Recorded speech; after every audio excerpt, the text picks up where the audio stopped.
Happy Sunday evening, ladies and gentlemen. This is a special edition of the digital age with your boy, the hostess with the mostest, Keron Rose. And I'm so glad for all of you guys and gals to be tuning in today because, we had some technical difficulties on Thursday, but we were never going to leave you hanging. The mission wasn't complete, and we were not just going to leave you guys high and dry just so. All right? So we're back today with Dr. Terri-Karelle Reed. And when I say we have so much to talk about, like I was going through the list of the things we had planned, and I'm like, there was no way we were ever going to fit this within 1 hour. So it's kind of only fitting that this Sunday we have some more time to dive into more things. But of course, before we get into anything, I gotta shout out, I gotta shout out who's in the live today. So who we got? First of all, you guys need to give me some hearts. I need likes. I need fireworks. I need fire. Let me know where you guys are tuning in from. If you're from Trinidad, big up yourself. If you're from Yard, you don't know, large up yourself. If you're from Barbados, St. Lucia, Grenada, anywhere in the Caribbean, drop your flag in this chat right now. If you're from the US, drop that. If you're from Canada, I see you, 416. You guys already know Toronto in the building. Who do we have in here? We got Britannia. We are here and ready. I love it. We got, I'm going to butcher this name. I'm going to try it though. Ifabuni Rhonda Valentine Charles, I see you. How you doing? Witter. Happy Sunday. Denise San, energy level, you already know it's always on 10 with me. Roxanne, how are you? And we got, Jamaica in the house. I love it. Jamaica in the house. Ashton Mills in Trinidad. I love it. Mr. Valley, you don't know. We got Elroy, Trinidad in the house. Nice. Shikasa, you made it live. I love it. And we have Natalie Briggs. How are you? Dominic Chapman, DC in the house. That's actually my high school brethren from back in Canada. But I love it. Glad that you're out in DC now, man.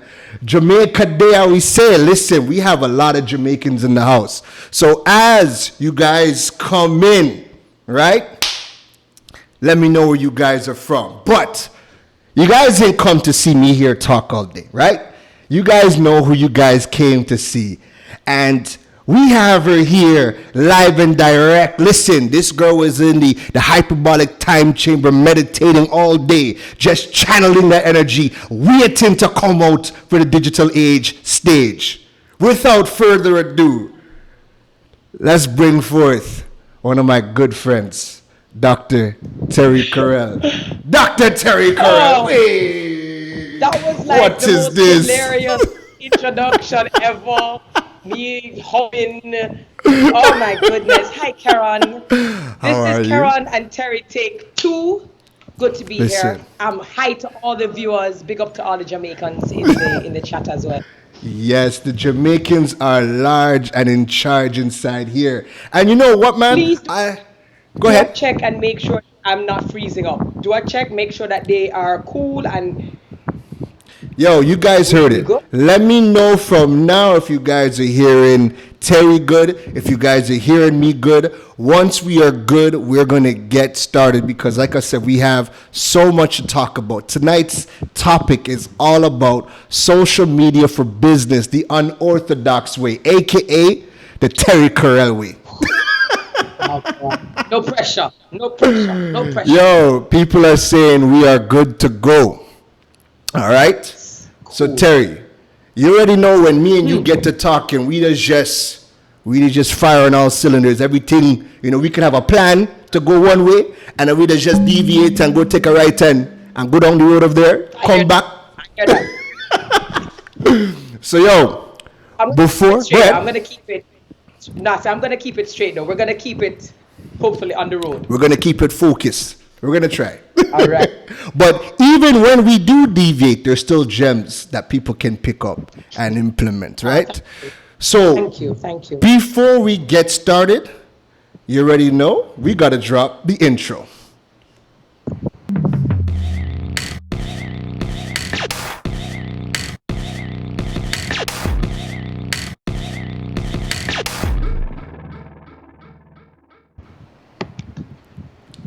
So Terry, you ready for them? You ready for them? You ready for them? I am. All right.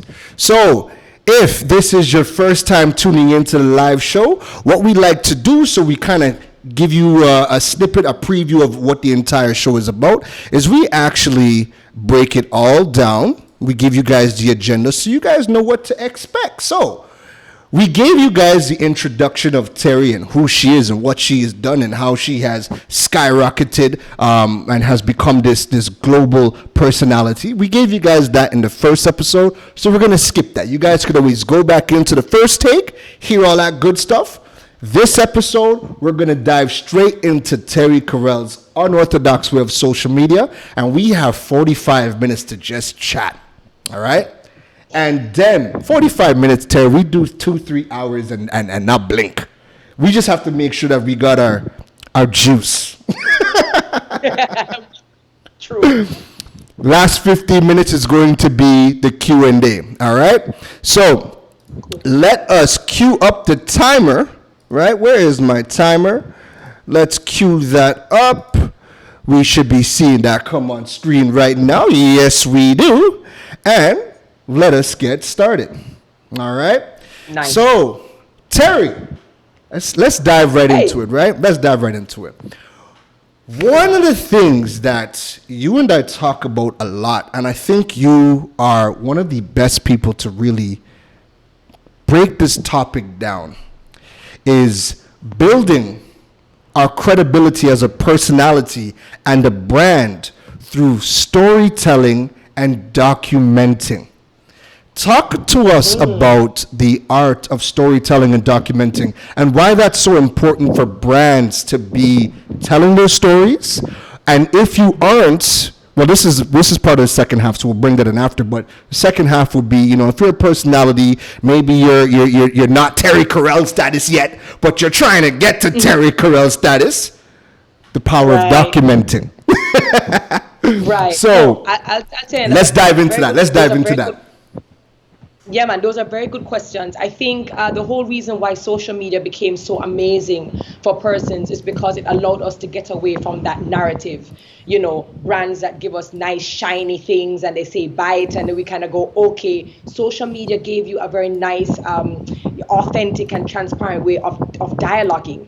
And when we go onto YouTube or we go onto any of our social media platforms, we don't really want to see ads because we all kind of know that, or we feel like they're fake. And so we try to skip out of those ads all the time. Now, Right. the ads that we may want to watch or the ones that appeal to us are the ones that resonate on a level because they are relatable. And Right. I've always told people, no matter who you think you are, do not compare yourself to anyone because you are unique. You are unique. Your journey is unique. Therefore, your story is unique. Your perspective, your lens, and how you relate that story is also very unique. But I think what happens is that people get caught up in what they think people want to see. They get caught up in thinking what they think people want to hear. So they stage everything. They Right. try to look perfect. They try to sound perfect. Everything has to seem so polished. And then when they don't get the reaction that they want and they wonder why, it's because you're not trying to come across as a person. You're trying to come across as a mannequin. So I realized that when I jump on my little phone, in my little tripod, and I say, you know what? Just the other day, I decided to go for banana bread. because it's my guilty pleasure and I can't eat in the house without my child, stealing the food, and I sit down in my car and I open up this banana bread. You'd be surprised to know how many people come in and say, I know what that feels like. It's a simple story where you're taking something that affects you or that you go through, and you're just kind of sharing it in a very easy way that you would do with your friends in the living room or whatever. So I think people need to, kind of move more away from the staging and more of the reasoning, where it becomes very easy and it becomes you and I holding a. But isn't that what social media wants? Because I mean, everything that you hear from every single expert is that cookie cutter formula, where when it comes to your feed has to look a certain way. You have to, do photo shoots. You got to stay, like, everything that you hear is all about the staging. And that is why you'll have people who have beautiful pages, and I won't lie, I've stumbled across some Instagram pages and some other profiles that are beautiful. Their graphics are nice. They're very, aware of how they want their grid to be, and their engagement is down.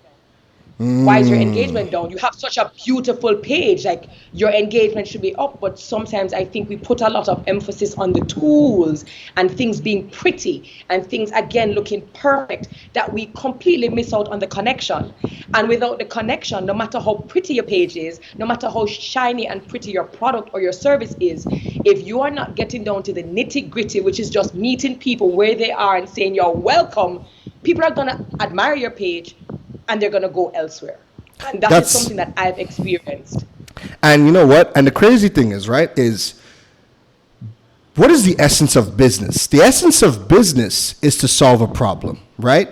Social media has given businesses the platform to educate people on their products and services in a way that isn't really salesy. It allows you to, talk about the problems and create the dialogue. So, when we get into the constant staging, the more you stage is the more you get away from the actual essence of the business. You look and you feel like an ad. And I think one of the biggest issues is that because business people need to have that actual mind shift and that cultural shift depending on which territory you're from. A lot of them see social media, but they don't understand social media. They don't understand how social media became this powerful. So as far as they're concerned, they're still dinosauric in the way they think and the way they do business, but their marketing department is like, yo, everybody's on social media, so they go, all right, open an account, be there, be in the space. Let's take the TV ad. Let's take the TV ad and put it on. Right, and it's the same thing even when you see how influencers behave, the ones that don't understand connection and engagement, they collaborate with businesses and then they hold the product like this, and then they have a caption, and everyone knows this is an ad, as opposed to you saying, listen, I am a West Indian and I can't go nowhere without my pepper, pepper, everything. There is a difference in how people react. So if you're going to be very salesy, then, that's how people are going to look at your page. Right. So, give us a little bit of insight. So, you are a brand ambassador for Toyota, right? So, Correct. Now, if I think of the typical brand ambassador, right? Probably if it was me, I'm going to throw my name in it. If it was me and, Toyota came out and they said, you know what, Mr. Rose, we want you to become a brand ambassador for Toyota.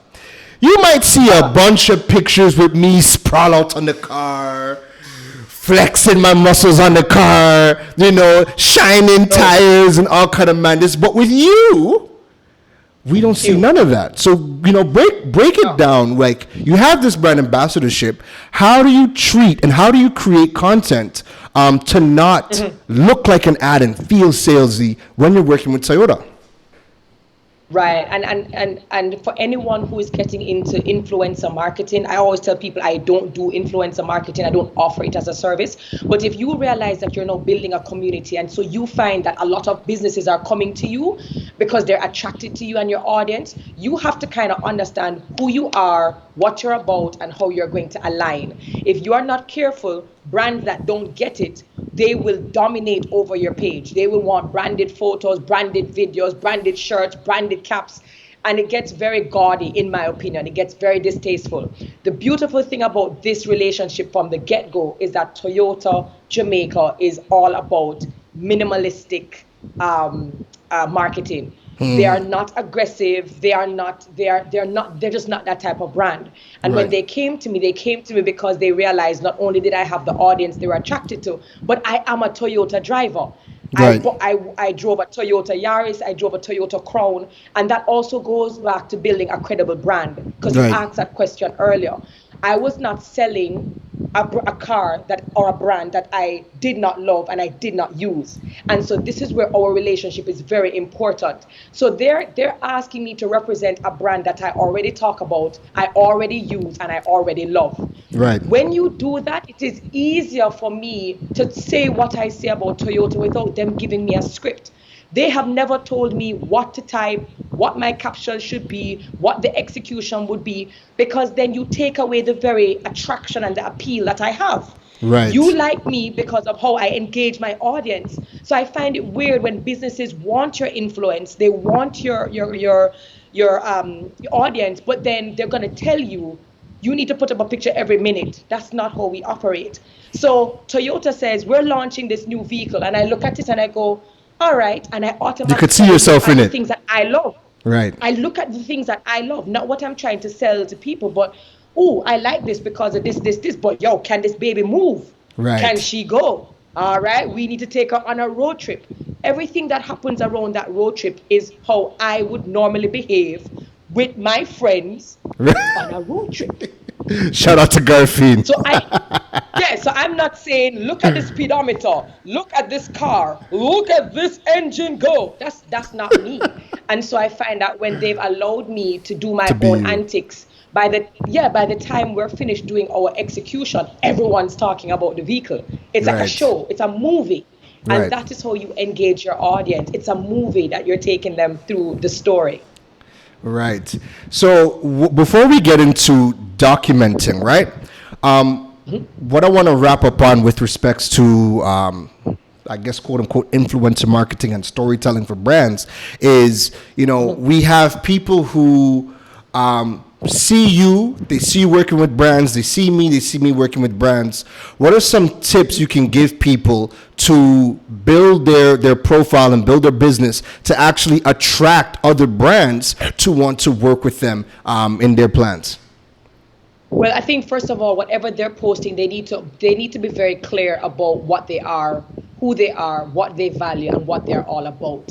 I think what happens is that a lot of persons try to be everything to everyone, to please everyone, to have everyone be a part of their community. And what you find is that you flip-flop a lot, because one day you like this thing and then another day you like this thing, or one day you're talking about this thing and then another day you're talking about something completely different.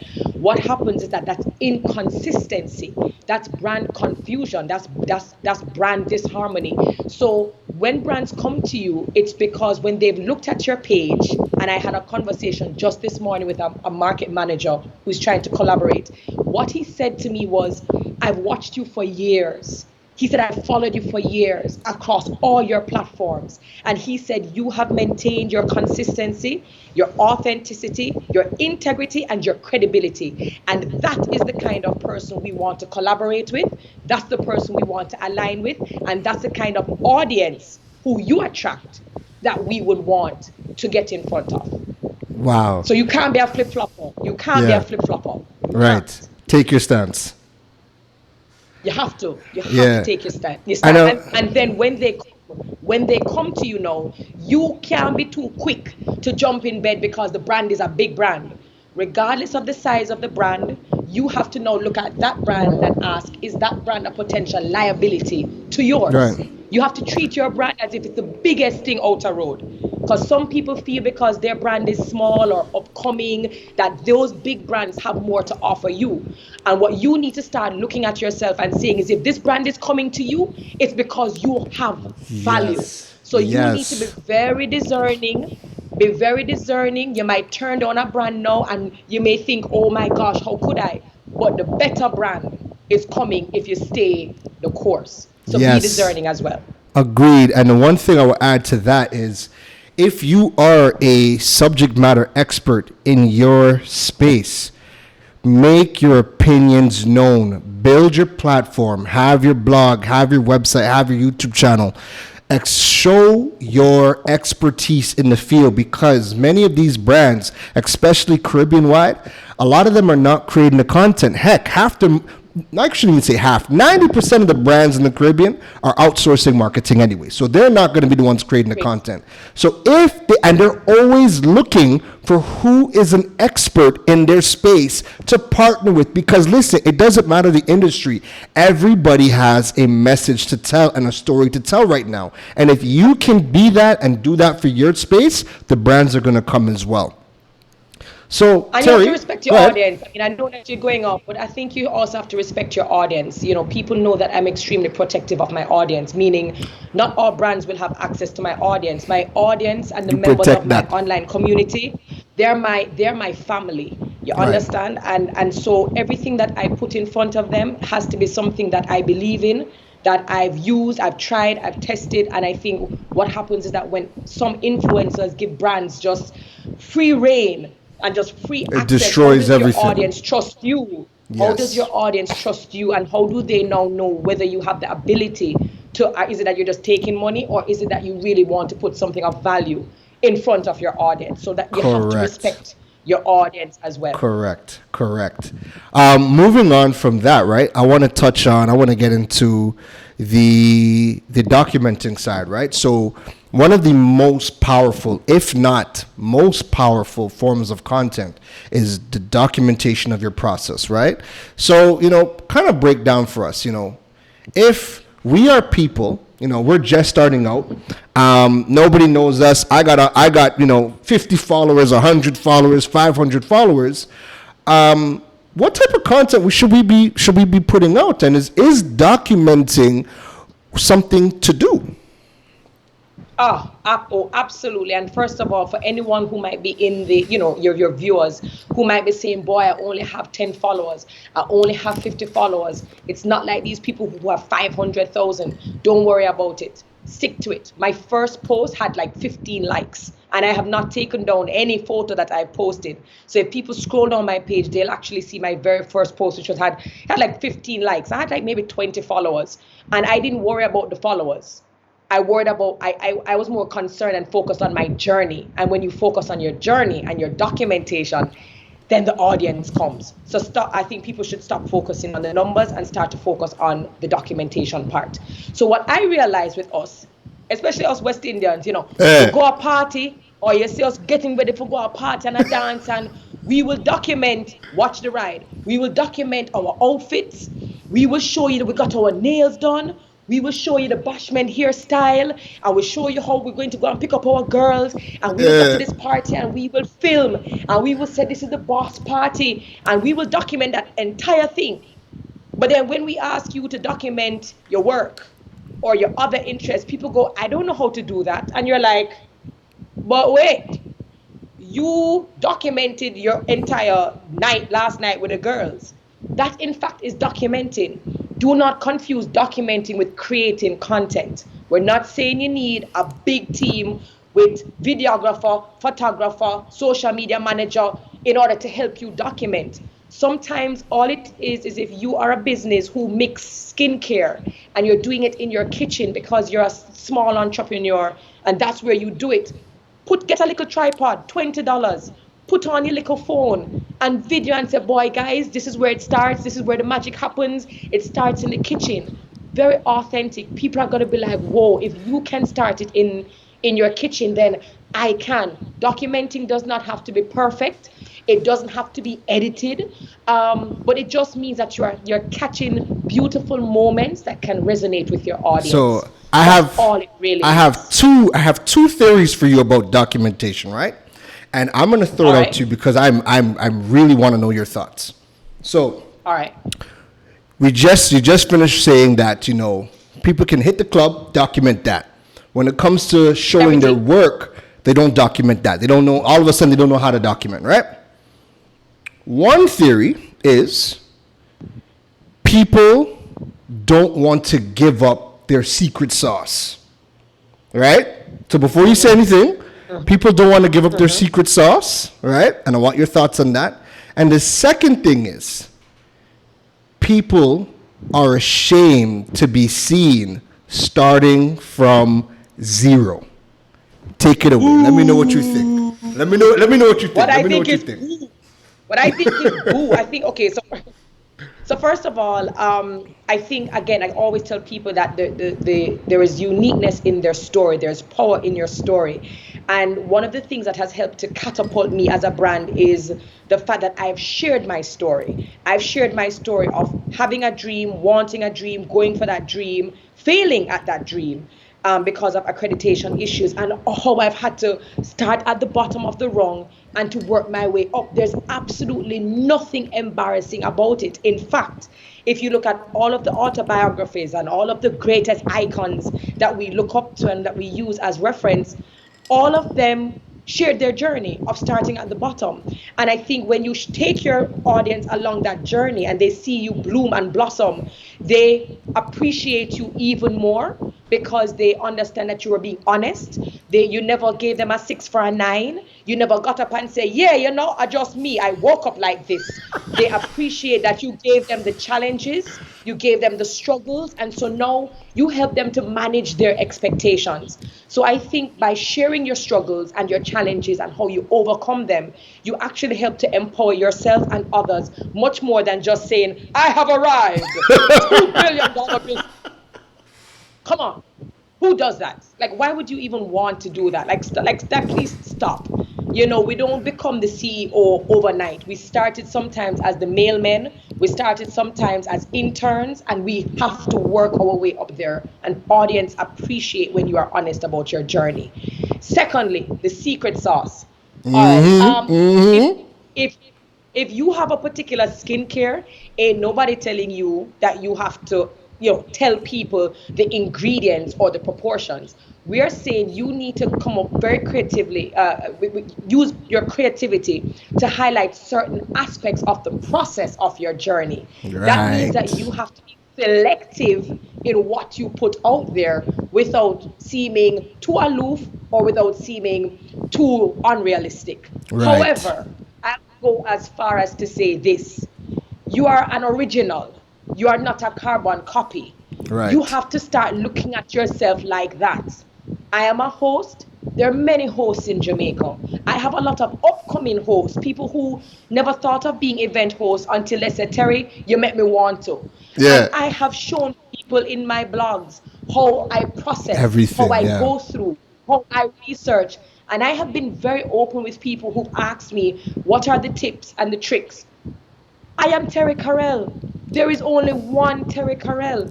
And with my sharing my information with others, I am not afraid that they're going to catch up and, they're going to take my space and, they're going to take my shine because I am terri-karelle. Can't replace you, and even correct. if I gave you my blueprint, I am telling you, you will still not be able to create what I do because I am terri-karelle. You are Keron Rose. And no matter how much information you give me, Keron, I cannot do what you do. And so people worry a lot about the upcoming competition and they worry about other people catching up.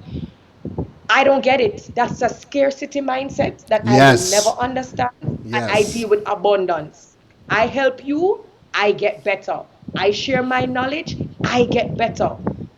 I am the original. So I think people need to move away from scarcity mindset and start being abundant. Keep your secret sauces if you have a secret ingredient, sure, but you can share parts of the process and parts of the journey. Yes. That's my opinion. Yes. That's my opinion. And I will second that. And you know what?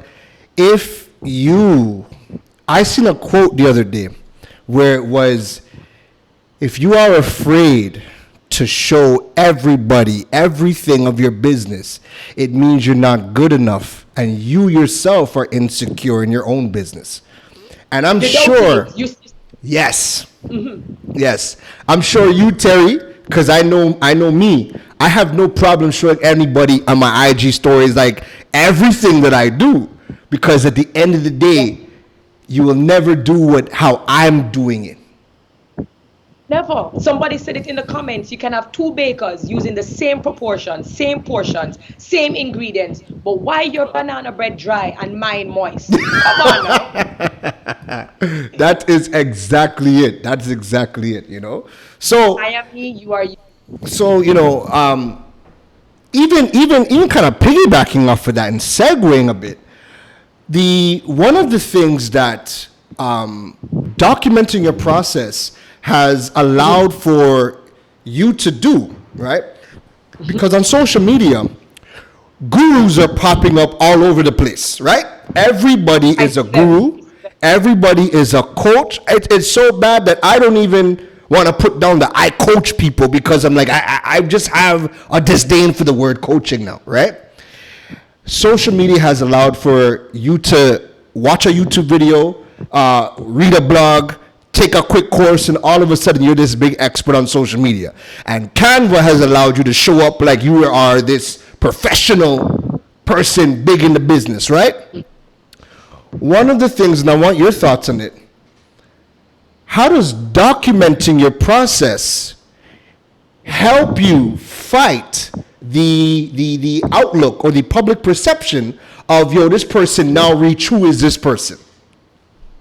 Ah, right. So we've seen in the space how people have created looks like they're on planes, like they're on yachts. The And Bow they're Wow not. challenge. We've The Bow Wow challenge. we've lit- we've literally seen people say, I'm gonna go jump in my jet, and you realize it's all fake.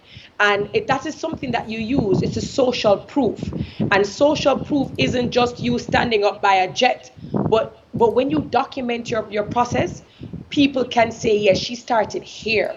She started at this thing. She started to do this. Then all of a sudden it's a timeline. And what it really Yes. is, it's your resume. It is your resume. When we are going to do a CV and a resume, we're telling people what we did between this time and that time, and what were the results that we got between that particular point in time. And if we do it for a resume, why aren't we doing it on social media? No, stick a whole heap of pin. All We are right. not saying that we're not saying you have to overshare. We're not saying Yes. that transparency means bearing all. We are not saying that you have to give away intellectual property. But what we're Right. saying is that there must be some social proof of you expanding and growing. Because how can you coach me if I ain't got a clue where you came from? What were your challenges? What were your roadblocks? How did you overcome them? Yes, you inked your first deal. Look at you now. I am literally seeing your progress, but I can't see it if you're not documenting. And you can't show up out of anywhere saying I'm the best without saying, and here is my catalog, here is my body of work, here is my proof. And I think we all need to be a little bit more discerning as well when we're getting coaches, because you want coaches that are not going to tell you the growth they're going to get you, but you need to be able to see the growth that they were able to achieve legitimately. Yes. Yes. And if it's not their own personal growth, they need to show you that they have gotten results for other people. Results. Right? Correct. So Correct. if you are new in your space, right? I don't expect you to go out and have 10 clients, but I expect you to show me that you've gotten results for yourself. Right? Correct. If I'm looking for, go to ahead. get started, and no, because you brought up something important, and to get started for those persons, as you rightfully said, who might be young in this or whatever, if you have to offer your service for free in order to get into the door, Let's talk about it. in Let's order talk to get about it. that first client, then you do that. A lot of people think they're gonna just, grow overnight and get 10 big accounts. No, they want to know who you worked with in the past. And sometimes to develop your body of work and to have your social proof, you have to take your skill and you have to be strategic and selective. And you may go to somebody and say, hey, I want to do this for free. I want to intern at your company for free. I want to assist you in this area for free. Because if you get the results, that person becomes your client, if you know what I mean. And if you do about 5 or 10 of those and you get that under your belt and you can show what the company was doing or what the person wasn't doing, and you came in and because of you, you were able to do this, man, that's the proof you need. But you Listen. can't expect to just walk into a company and say, book me, hire me, and you have nothing to show for it. And So I you have to want be able to X go amount of in. money out the gate. Correct. So I didn't just start hosting and collecting big money. I started out by volunteering because I didn't even know I had a You gift had a or an thing, yeah. ability to event host. Yeah. People just always said, "Yeah, man, Terry know how to connect with people. So Terry, you can do this." Sure. You get up, you volunteer, you show somebody, you help out somebody. Then all of a sudden, people saying, "Hey, you're really good at this," And then you Right. realize, "Whoa, I can charge for this." And you Right. start charging a little bit of money because you still don't really understand the industry and you don't really understand yourself as yet. But then Right. when you start to get in, your feet start to get wet, then you can say, "Oh, now I can charge you this, and I've already done this." But Yes. sometimes we have to humble ourselves and we have to start low before we can actually aim high. And you see, and what I would add to that is you have to be, and you can be so strategic with doing free work, right? So I'm always willing to do free work. When people ask me, how do you get started? And I tell them, well, like, do something for free just to get something under your belt. The next question is always, yeah, but how long do I have to do it for free? I'm not telling you to go and sell your soul to go work 3 months for free or something like that. I'm telling you to get some results under your belt because that is the leverage to a bigger payday. That is the leverage to get brands to work with you. That is the leverage to get customers. People don't even know who I've worked with for free and who I've gotten paid from. And what I will say is this. My very first brand partnership, right, with Huawei, right? Huawei. When I went to them, I pitched them an idea of, hey, I have this masterclass I want to do where I want to do 10 videos educating people on a variety of topics in the smartphone industry, not specifically Huawei. And they loved the idea. But to actually get them to cut a check, what I did was I'm like, yo, I'm willing to do 2 episodes for free just so you guys can see exactly what it looks like. And when they got the 2 episodes, show them. When I got the 2 episodes done, they showed them. They loved it so much that I made more money than I originally wanted. But you see, Keron, the thing with us, and when I say us, I'm gonna be very specific to the Caribbean because it's our region we business about. Right. We fantasize about the destination. We fantasize about the trophies, the accolades, the plaques. We fantasize about crossing that the end of the tape. You're running your 100-meter. Everybody wants to beat Usain Bolt. Everybody wants to be Usain Bolt. But ain't nobody want to put in the work that he and other people put in order to show you what they get up and they show you every single day. They want all of this, but it's like you have to humble yourself. And a lot of us who started off, and even now, when you have arrived at certain levels, you still have to be strategic about who you will do things for Yes. free. It doesn't stop. It doesn't just happen in the beginner's phase. It follows you all the way where you realize if you have now grown to a certain state and you want to now step into another room, into another phase, sometimes it requires you coming right back down and humbling yourself and saying, you know what, I'm going to do that for free. Because once you do that for free, once you show them what you can do and you bust into that room, no holds bar. But we don't want to start small. We want the destination, but we don't want to go through the journey. We don't want to respect the process. And that is why we do not get the results that we want in the time that we want them. And it's crazy because, like I said, your portfolio is leverage, right? Nobody asks you, hey, how much did you get paid? Or, did you get paid? All people see is the work. If you did a work with a big brand or whoever you got results for, even if it's somebody small, but you got results for them, and you can show that, people don't want to know how much you got paid. People just say, wow, I love what you did for that brand. I love what you did with those people. We want that. What's your price? And that's when you hit them with your price. So you might have, not taken money over here, but you can use that as leverage to get bigger paydays and to get bigger Correct. or more important gigs, and it just keeps on going. Correct. It's all about being strategic. Correct. I love that, Terry. I love it. I love it. And documentation is not just an issue with us for social media, for business, but just Caribbean people on a whole. We do not deal with our files and documentation in general, period. Yes, facts. Accounting, knowing our business, knowing our targets, budgeting. We are creative and we just say, yo, man, a superstar. And because we sell a couple of things, we go off, but we do not have the habit of documenting anything, period. And I think that is something that we need to work on culturally. That is a fact. That's a fact. So, Terry, what I want to do is I want to quickly stick a pin in this session as we kind of got to we're just over the halfway point of it. I want us to take a quick break.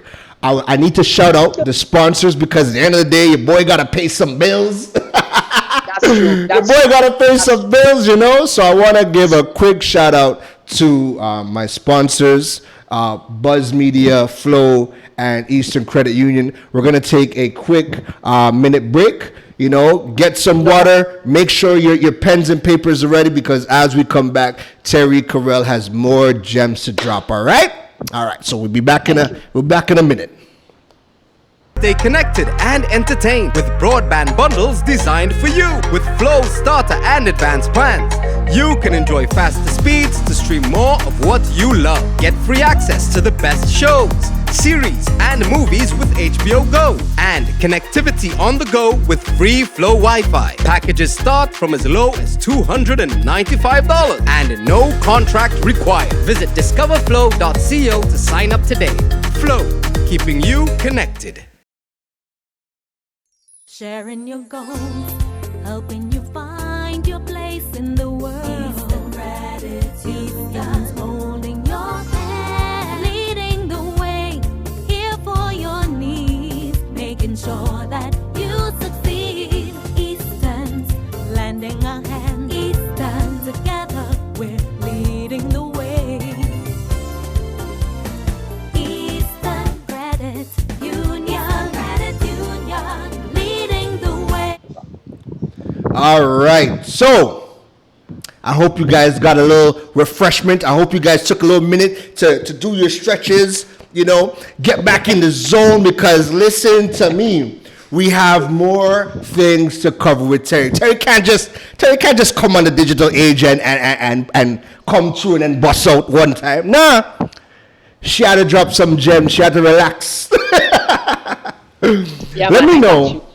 Let me know in the comments, you know, if you guys are enjoying the session on this Sunday evening so far. I need likes. I need hearts. Give me some fire in the chat. Give me some fireworks. Let me know if you guys are enjoying it. Let me know if you guys are ready to continue. You're refreshed, notepad ready, pencil sharpened, your pen have ink. You guys are ready to continue. Let me know in the chats and let us get started, right? Drop that in the chat. Please, let me know. Give me some love in the chat. Give Terry some love. If Terry is going good, let me know that Terry is going good right now, right? Nice. Thanks, guys. So, Terry, the fireworks are coming in. So let us get back to dropping them gems, right? So I want to talk about content creation, right? Yes. Content creation is one of the biggest struggles for so many people. I can't tell you how many people don't create content because they literally just sit there and say, well, you know, what to talk about? You know, I'm a nail tech. You know, what on earth could I talk about? And I'm a nail tech. Like, what kind of content could I be talking about? I'm a mechanic. What kind of content could I be talking about? So content creation is a topic that, you know, paralyzes people by analysis, right? And when I think of content creation, I think of two key pillars of content. I think about the people that create the escapism content. So think comedians, think people who are on YouTube, you know, the gamers, people that are just creating content for you to, you know, you come home after a long day, right, you offload, you just consume. And then I think about the people who create content that solves a pain point. So you have a business, your business, offers a solution, and you're offering a pain point. You're educating people about it. So those are like the two key pillars of content creation I think about. So when we think of content, or when you think of content, what do you think are some key attributes of content? What makes content creation come so easy for you? Because you just create. Talk to us. Thanks. I think you mentioned two pillars, and I think the other two, I guess another pillar is to motivate, to inspire, and self-development. I see that content being very separate as well, outside of escapism and, of course, finding a solution or a Right. how-to in terms of educating persons. For me, it goes back to what's the clarity, what's the objective. Right. I don't tell people to get up and post every single day, although it's consistent. Don't get up and post something just for posting something for posting's sake. There has to be intention. There has to be objectivity. What do you want the response to be? Every single thing I post on my page, from me and my daughter, to me and my best friends, to me at work, to me speaker, all of it is intentional. Every post, every caption is intentional. I know what I want my audience to walk away feeling. I know the type of emotion I want to invoke. And I think sometimes what happens is that people just post on a whim, and it may just completely miss a mark because there was no thought behind it. And for somebody who is a nail tech, oh my gosh, there's so much content I can think of.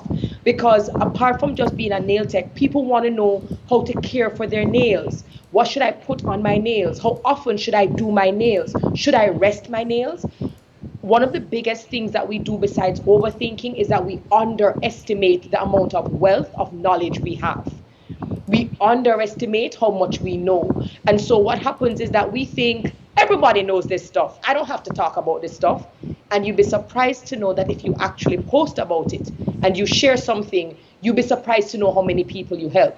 But if you're not experimenting, then you really won't know what it is your audience desires or wants from you.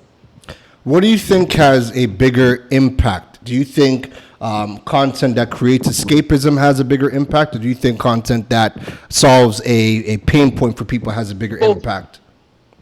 Talk to us. Break it down. Both.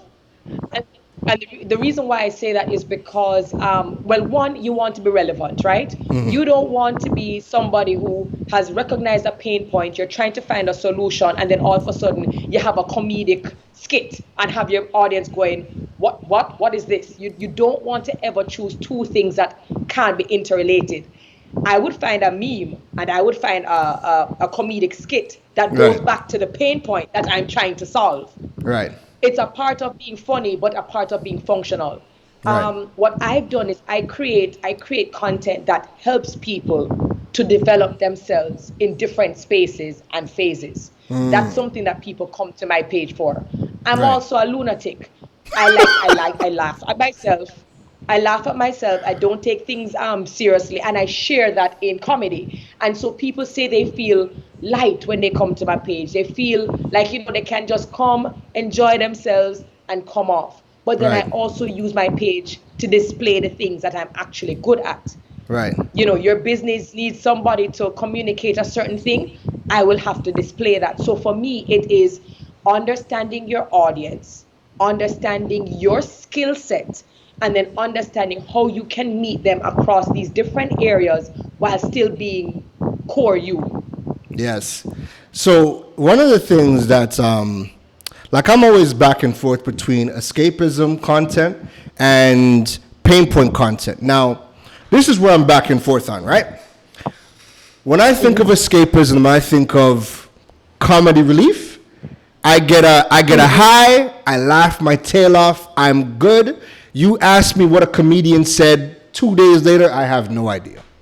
Unless it's like Eddie Murphy Raw, Dave Chappelle Sticks and Stones, or Chris Rock, Big and Blacker.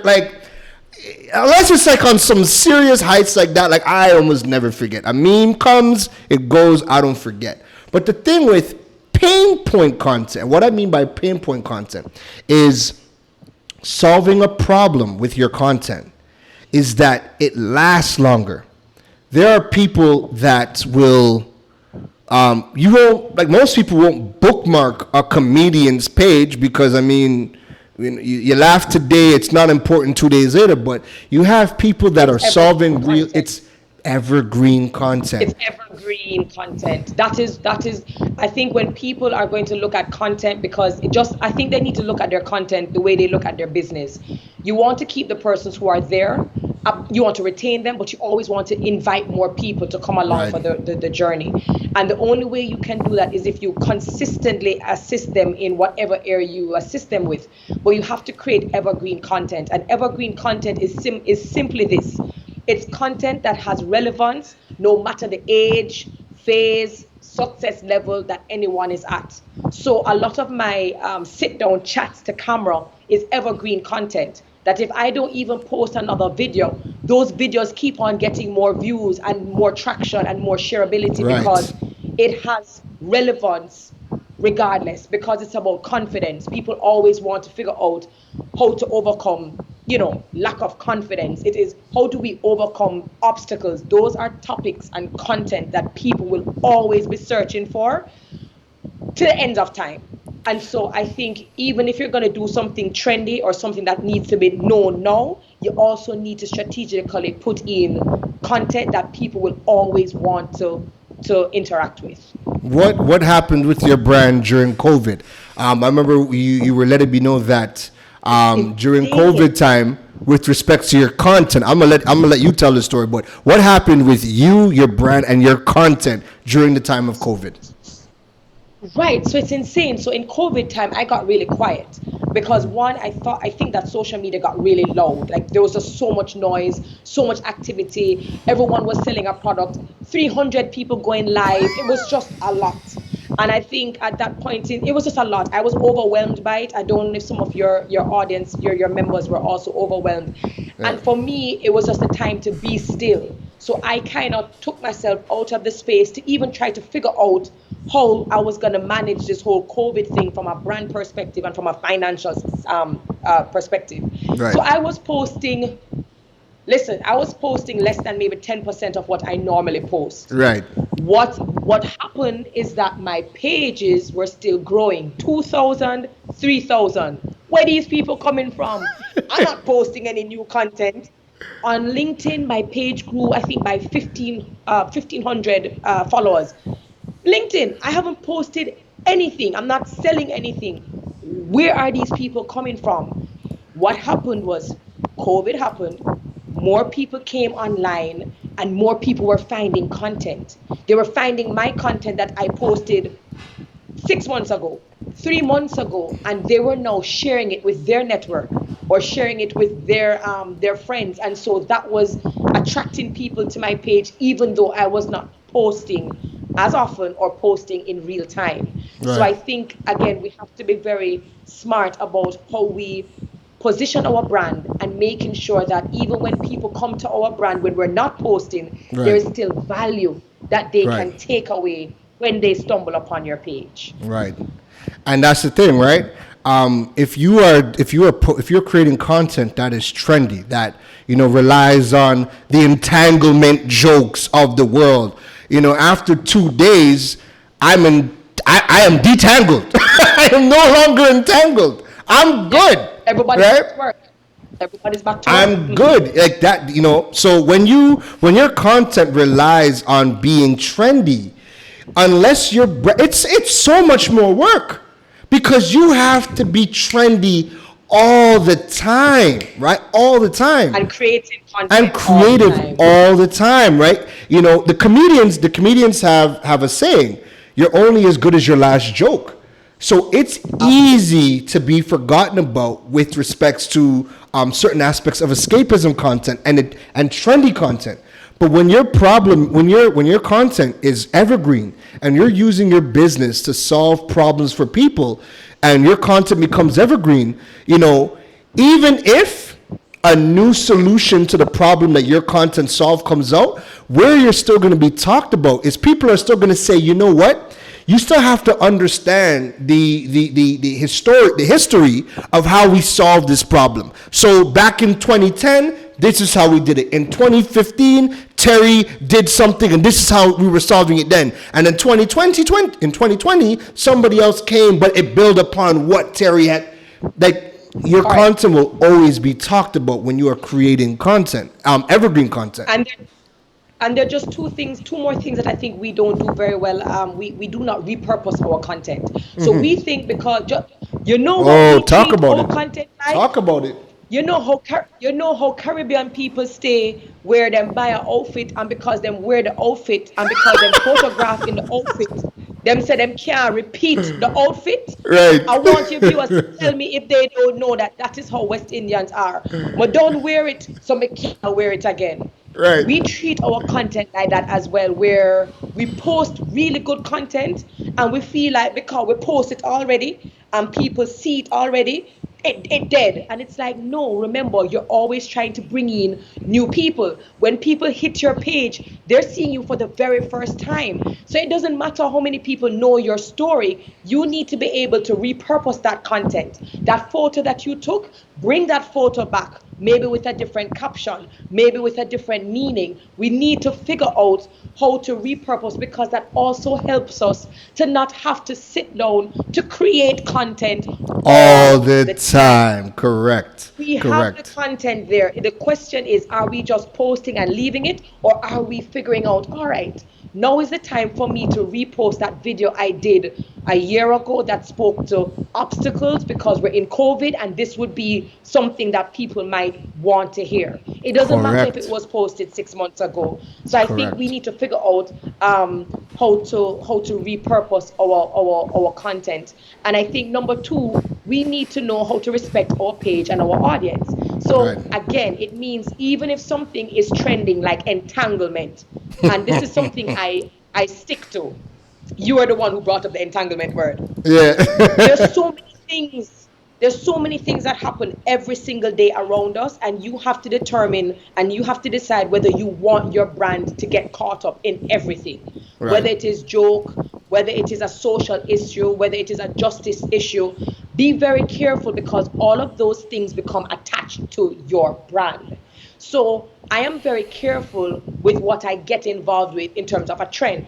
Black Lives Matter is important because I speak about social issues all the time. Right. That does not deviate from what I'm about.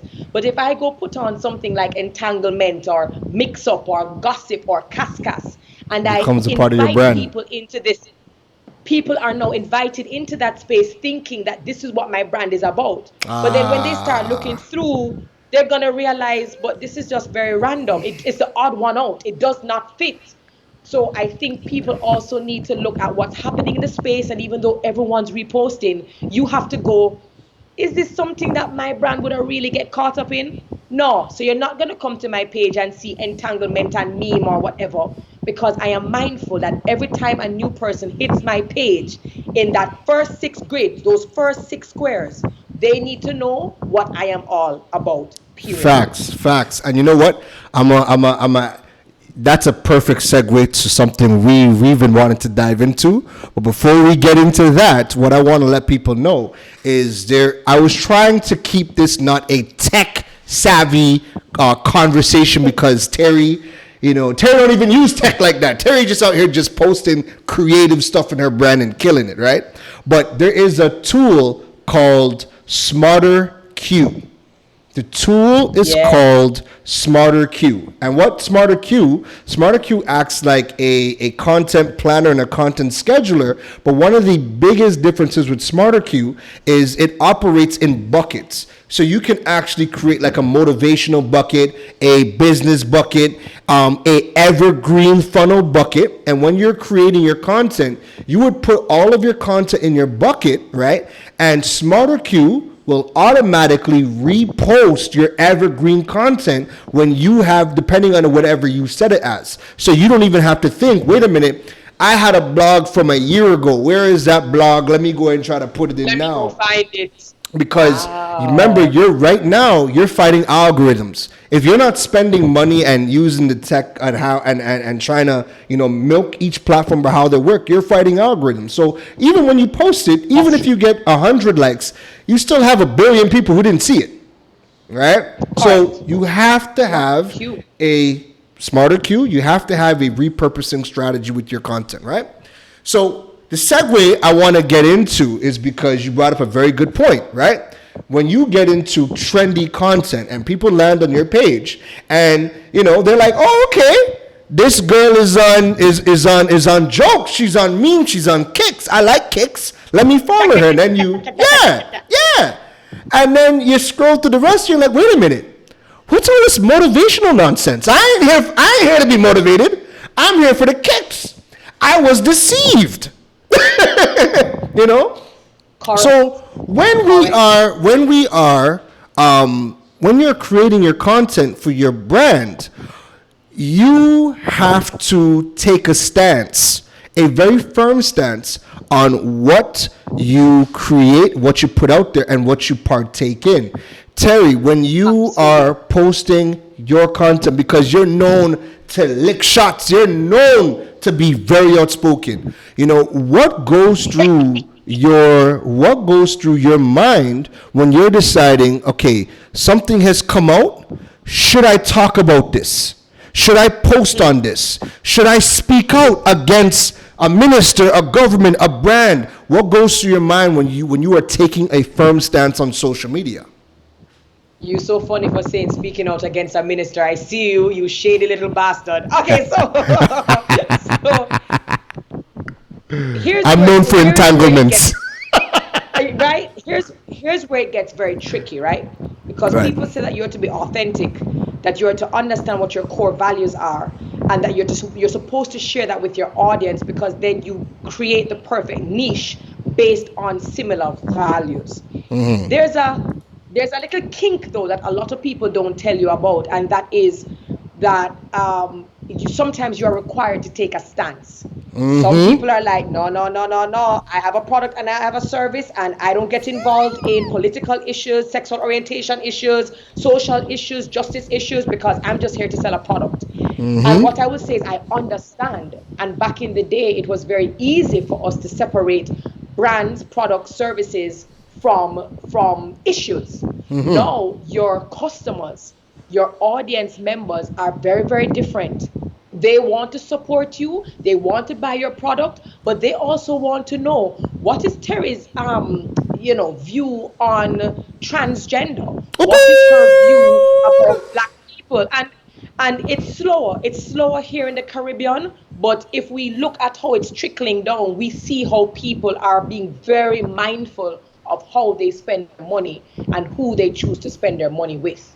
It is a very hard question. It's a question that you have to ask yourself if you can afford to make. Repeat that.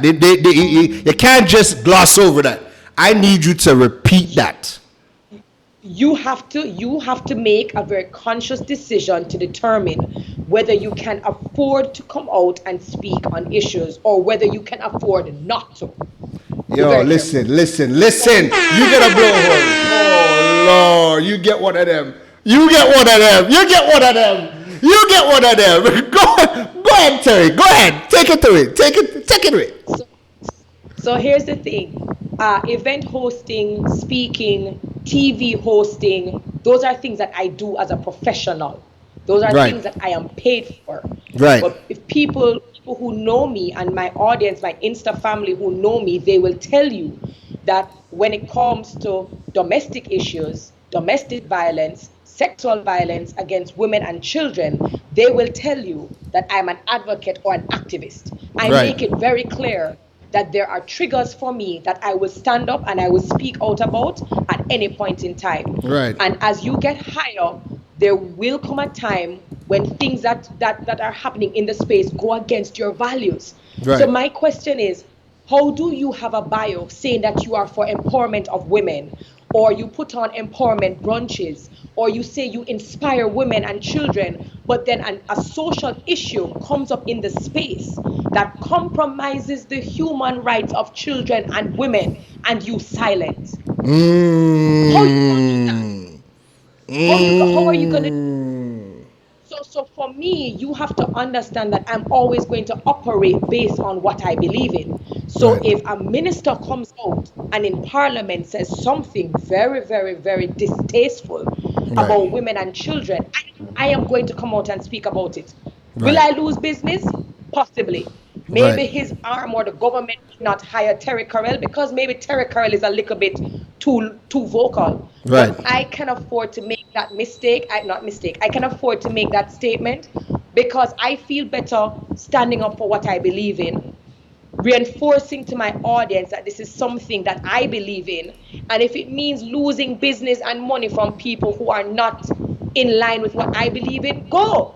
You don't have to hire me, but I promise you, every time I have taken a stance, other doors have opened for me. Other communities have said, whoa, that takes guts. Like that takes some serious balls to stand up in a space where most people aren't standing because they're afraid it might, be too harsh on their brand. They're afraid of backlash. You'd be surprised to know that when you stand up for your what you believe in, one door might close, but 20 more might open. Again, that is something you have to determine with your conscience, going back to your core values, going back to what it is you want the world to look like, and if you want to be the change that you want to see, you can't stay silent on all issues. Listen, because as your customer gets more and more involved, they're going to want to know what your view is. Where you stand. And you know what? And it's so crazy, right? So I had a situation exactly as you painted. Exactly happened to me some months ago where I had a brand, a big brand, one of the biggest brands in the country, was having an event. It was 3 partners, university, I can't even name the brands, but 3 of our biggest brands in the country, right? And 2 of them are big in the region. And they had this event. And one of the companies contacted me and said, yo, we want you to go on our behalf to represent us, do your thing, da-da-da. So when they put me down, and it was a private ceremony of about 30 people. So when they put me down in the name, one of the VPs of one of the companies seen my name on the list and called up the head of marketing for another company and said, you could bring anybody, but you see that man, you can't bring that man, pick somebody else. But they could not give a reason why they did not want me there. They couldn't justify it. So because of the brand that I was representing's pull, they're like, well, if you can't give us a reason, you can't stop him. We're sending him, right? So I went. Everything was fine. When I went there, the person tried to block me was big hug, big kiss, everything, like nobody's business. But the problem was after the event, when I went and I was talking to the head of the company that I'm dealing with, he was like, yo, your content empowers people, and you are constantly educating the people. But you empowering the people takes away power from the companies, right? Now you have to make a decision. Is it that you don't care to work with the companies and you will continue to educate the people and go that route? If you're doing that, that's great. That's exactly why we are working with you. But if you continue to educate and empower the people, then that company is going to block you from doing any of their events, right? Correct. What is that decision you're willing to do? That's a balance. It's a balance, and I haven't stopped. But the beauty of things are, and Terry, you could attest to this, right? The beauty of building your brand and building your personal brand and you building your community and owning your space is that when you own your space and other businesses, they have to come back to you. There's no because even though I'm a one-man show, everything happening here is just me. Even though I'm a one-man show, I've built my community, I've built my name so that it doesn't matter what brand is in my space, they have to deal with me. You can't ignore me, you can't dismiss me. You have to deal with me. So I know, like, you've talked about that at length. Yeah, and the thing is, I think we need to also be able to decipher between being liked and being respected. I think a lot of brands, we want to be likable, we want to be personable. Again, we want to be everything to everyone. We want Right. everyone to like us. And I think sometimes when you go into social media space with that kind of mentality, it means that you will consent to a lot of things that are detrimental to the very members of your audience. But Right. because you don't want to ruffle any feathers, you're kind of doing this balancing act. And Right. for me, it's more important for me to respect my audience, and for there to be respect, and more than everyone liking me. Right. And so when I licked out against a minister who spoke about sexual harassment in a very whatever kind of way, women cut it out. I was probably one of few people in the space, and I didn't just leave one comment. Like, Right. I made it very clear You went for the jugular. You went for the jugular. how very dangerous your comments are. And I'm going to show you what happens. What happens is that the audience members in my community who have been victims of sexual abuse, sexual harassment, and domestic abuse, they will now come to me and say thank you, because we've been living in this world and in this country where our voices are stripped from us. Right. And you do not know how good it feels to have somebody take their platform and speak on our behalf. Right. People don't realize that there is a beauty in taking a stance, because they're not looking at those people, they're looking at the box and the brands. Right. And then all of a sudden I end up now speaking at a conference with gender activists and sociologists, PhD and PhD and PhD, and all of a sudden I'm now in a different room, in a different space, because I chose to stand up for a particular thing. So what Right. I'm saying is opportunities are there, and sometimes we think very limited about the opportunities because we focus on this one thing. When you Right. take a stand, sometimes you'll realize that more opportunities, bigger opportunities and bigger brands come your way. So you have And- to figure out how to deal with it. And I need to highlight that question because that you posed, because when you had said it to me previously, again, I think one of the beauties of anytime I have a conversation with you, and why I love speaking to you offline, is there's a lot of ideas that I might have, but I might not be able to articulate it. But then you just come out and effortlessly articulate, and I'm like, that's exactly what I wanted to say. And Thank you. the question that you have to ask yourself, everybody, because it doesn't matter what your space is, right? We've seen here in Trinidad, we've seen with the riots going on, we've seen brands who, are speaking on, Black Lives Matter, but then there's other brands, preaching all lives matter, and their pastry shops, their barbecue joints, their tea shops, right? So like everybody can take a stand somewhere. And the question that you gave me that you have to really think about is, can you afford to take that stance? Because general, when them ask me if, do you want to empower people or do you want to work with brands? I was like, well, boy, I started to count my pennies in my bank account like, I need this money. But if it compromises me and what I'm about, then the companies are going to drop me because they won't the companies only want to work with me because I have a platform. And if I don't have a platform because I'm not serving my community to the best of my ability, then I lose either which way. So you should always think community first, because you know what? The brands will get over it. They'll grind their teeth. They'll be pissed. That is what I was going to say. What I was going to say is that I always go community first. Because even when these brands are fickle, there'll be somebody else in the space, some other influencer. They can choose to use somebody else tomorrow because they have that power. I promise you, the people who will have your back, the ones who will support you, the ones who, if you might be having to close your business, will go and buy a product or a service from you just to keep your business open. Your community will mobilize on your behalf if they think you are deserving of it. If you are only chasing after the big brands and you start to forget the ideals and the values that you use to uplift and uphold your community, then you stand more to lose, in my opinion. But that's just me, Terri-Karelle, speaking about the Terri-Karelle brand. Yes. I go community first. I put my audience first before any brand. Straight up. Anytime, any day. And and look at that. They're already talking part 3. Yo, they're already talking part 3, Terry. So I wanna Yeah, there's two more topics I want to get into before we open up the Q&A segment, right?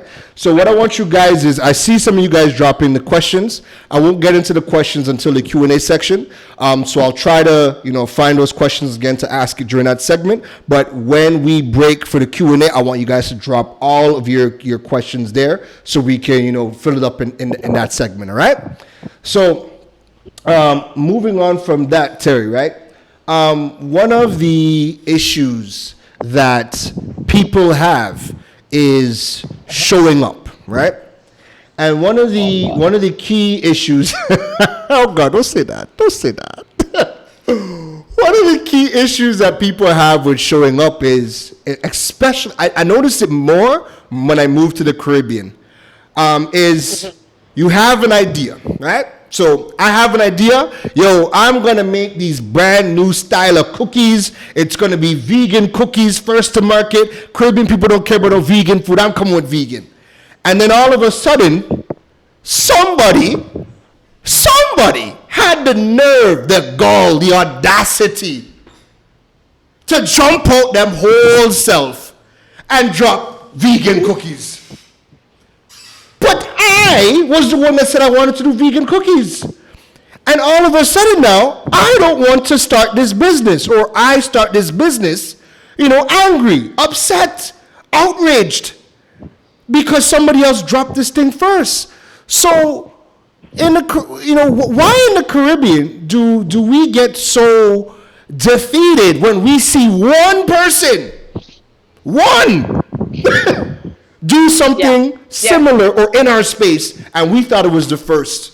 We thought we were going to be the first. Talk to me. Well, apart from that being huge insecurity issues, I think that we focus a lot on negative. I think the language we use with ourselves a lot is negative, and I think that we like to think that it's either personal, it's something to cut us down, it's bad mind against us. We tend to take that particular perspective. What I will say is, if you look at the biggest brands in the world, let's look at Apple. Mm-hmm. Yeah, Apple make phone. That didn't stop Samsung from saying, we're going to give you a run for your money. And as much as you have people who are like, we only do iOS and we only do Apple, you have people saying, only Android, and not only Android, Samsung. And we have Huawei. And what I'm trying to say is that if you are going to look, and I think it's also important to say that the wheels people aren't really inventing anything new, all right? Let us say that everything that we see now is pretty much a spin-off of something that has already been done in the space. The more people exchange knowledge on social media is the more we realize that there are markets that are underserved.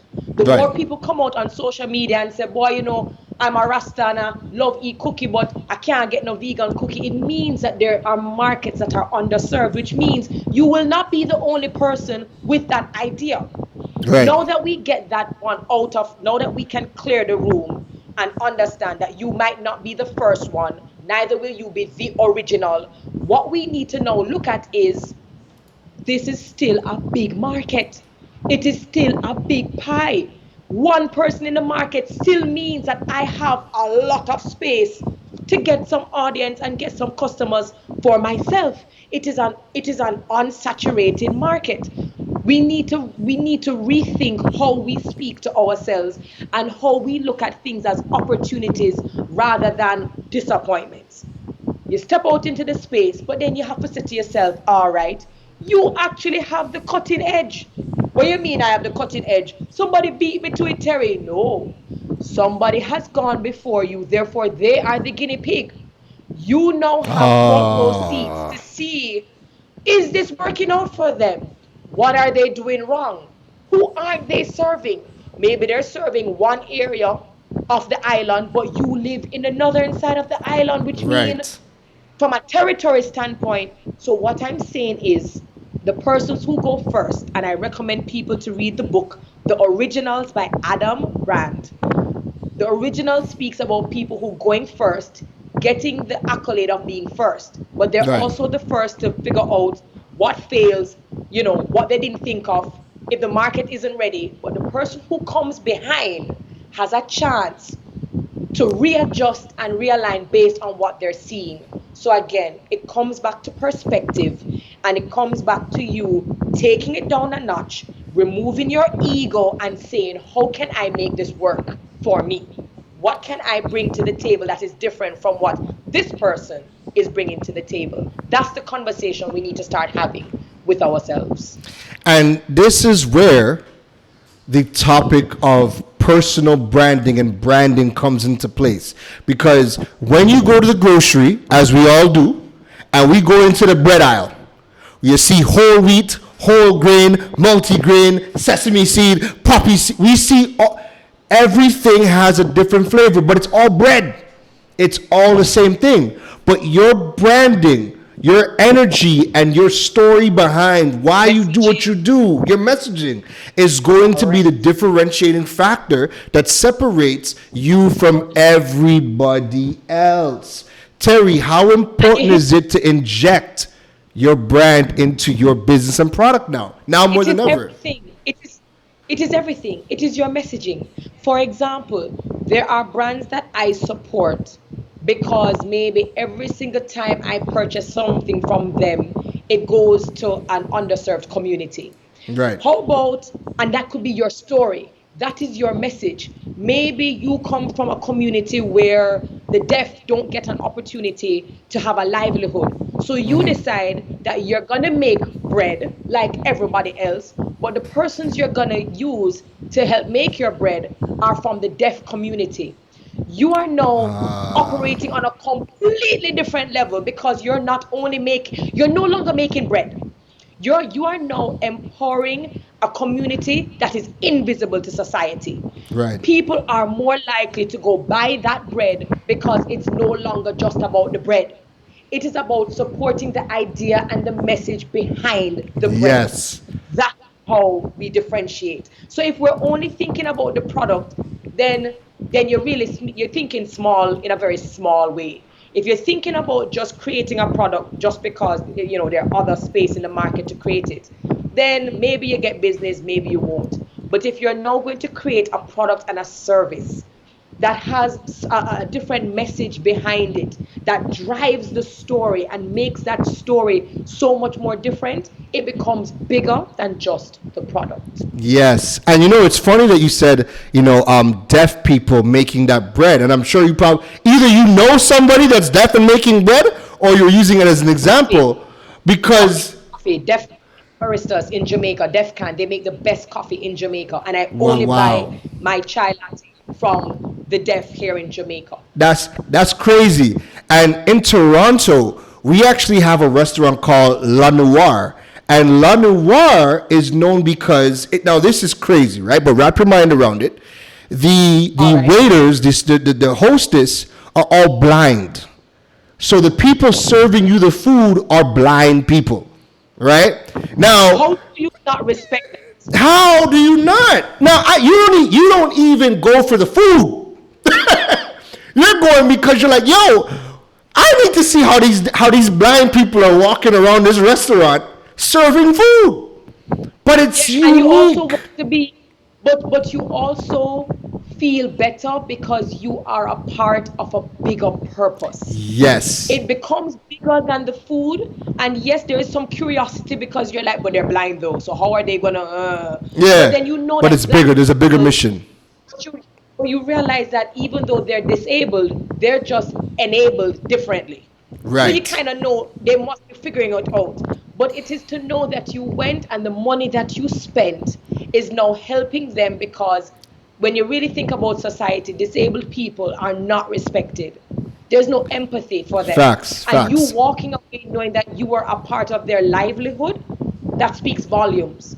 But we're still thinking in a scarcity mindset instead of an abundance mindset. And I think that's where the Caribbean needs to shift. It's like Tom's, right? The reason we buy Tom's is because of the mission.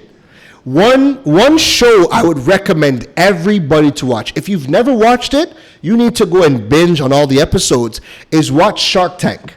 Because there are so many entrepreneurs and businesses that get funding Not even because of their product, because there are people who have made multi-million-dollar deals with the sharks but they're selling socks.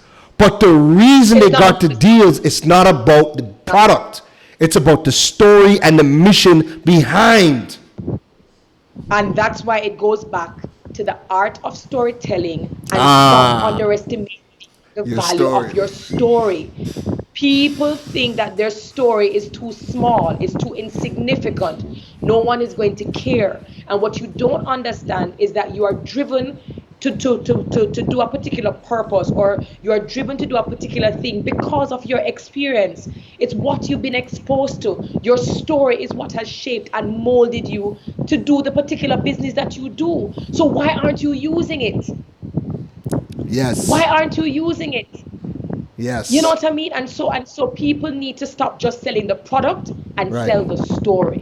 Right. If you sell the story, and don't just sell a story because you're using people now to get people to come in. If you're gonna sell your story and it is real, it is authentic, the people are going to come. They're going to come. But if you're not telling your story, then you're just socks, and I can pick up socks anywhere. Correct. So that being said, if you're in your business, you decided you're going to do vegan cookies, you're going to be doing, local fruits, and that's your thing, but then somebody else jumps up. Terry, let us know how you deal with copycats in your space.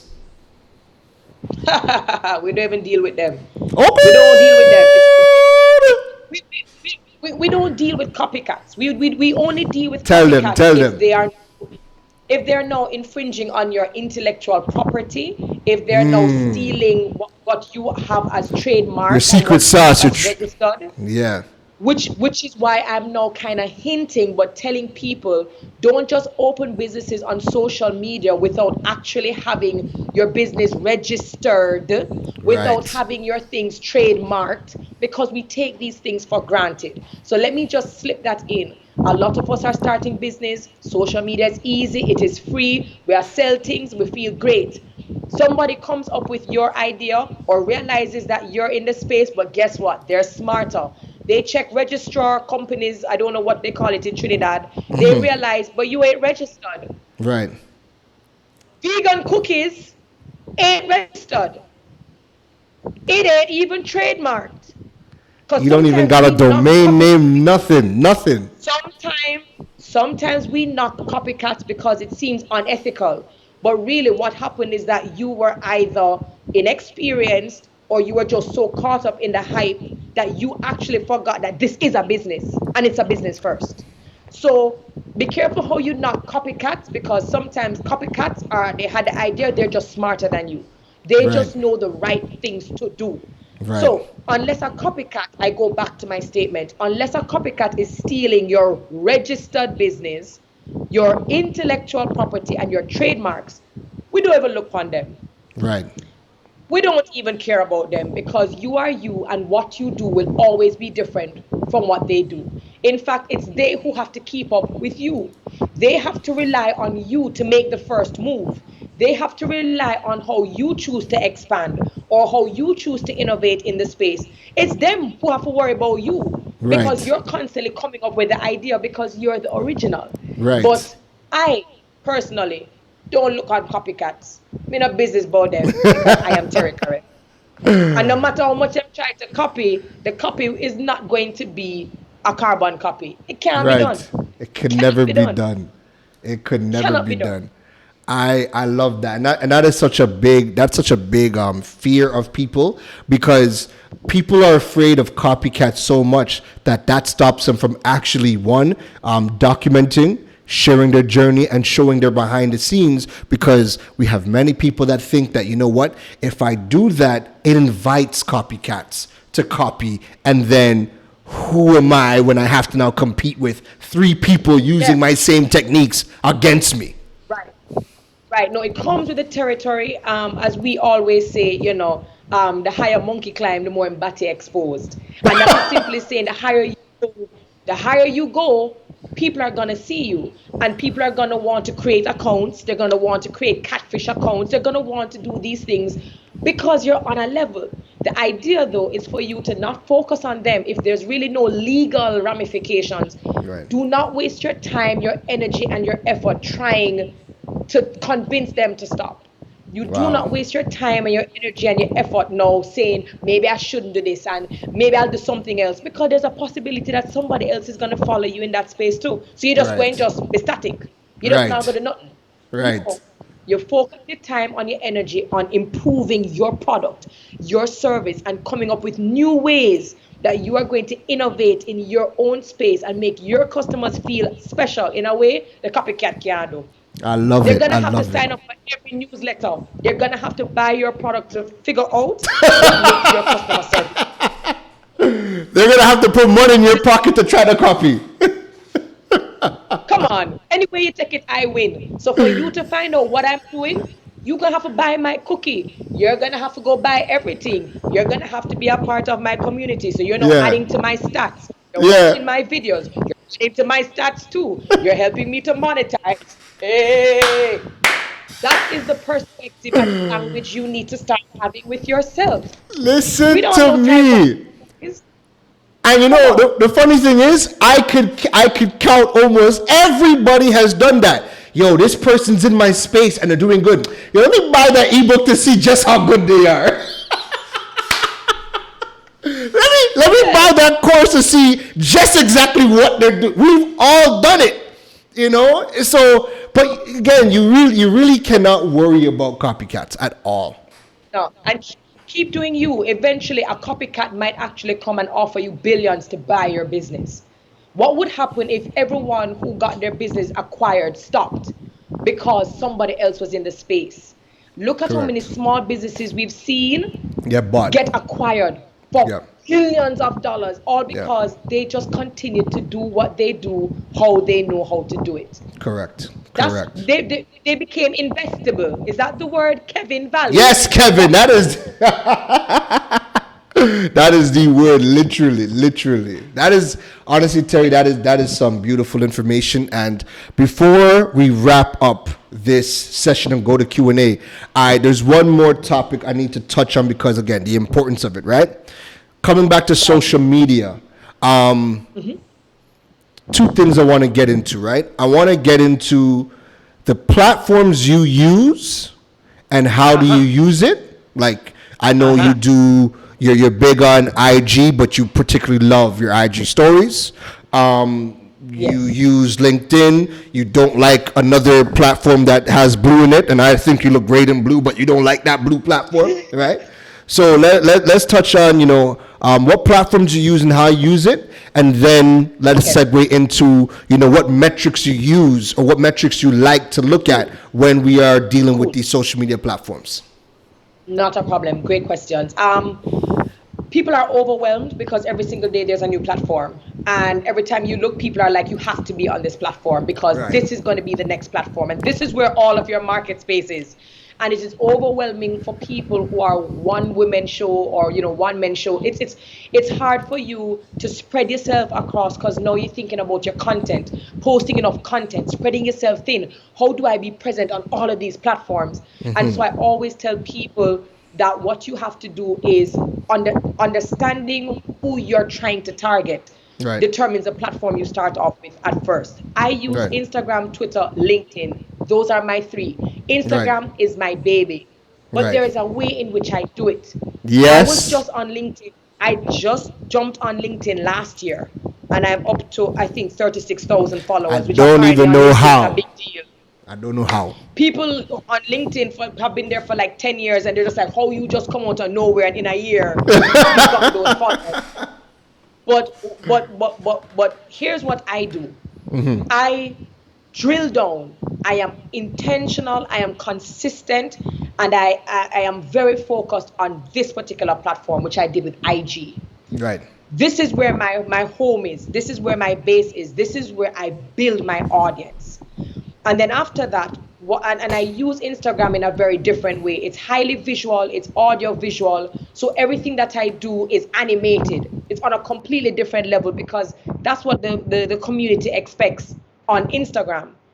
Twitter is chats, it's conversational, it is getting involved in conversations that take place rapid fire, usually about social issues or things that are happening, current affairs. That are not necessarily going to happen on Instagram because it's not visual. This is you going back and forth on Twitter. I realize that serves me in that space. I stack. So I stack on Instagram. I stack on Twitter every now and then in terms of the comments and the issues I get involved in. And I make sure that when I go on Twitter, even though I'm not there a lot, when I do decide to go there, it's high impact. I'm not trying to get involved in like small conversations about, how's the weather. I'm going across big impact, big issues, and I leave. That tweet will just continue to explode, and that attracts more people onto my Twitter account. LinkedIn, that I thought was boring for all my life. Everyone said, Talk to him. You and in the Caribbean, we need to get over this as well. We only focus on Instagram and Facebook. Most of us don't use Twitter as a Caribbean people. And LinkedIn, we say, but LinkedIn boring, man. We not go upon boring. What is a LinkedIn? I went on LinkedIn last year, May, looked around for about a week, saw how people posted, saw the type of people and how they behave on the platform, which is very different from Instagram and Twitter.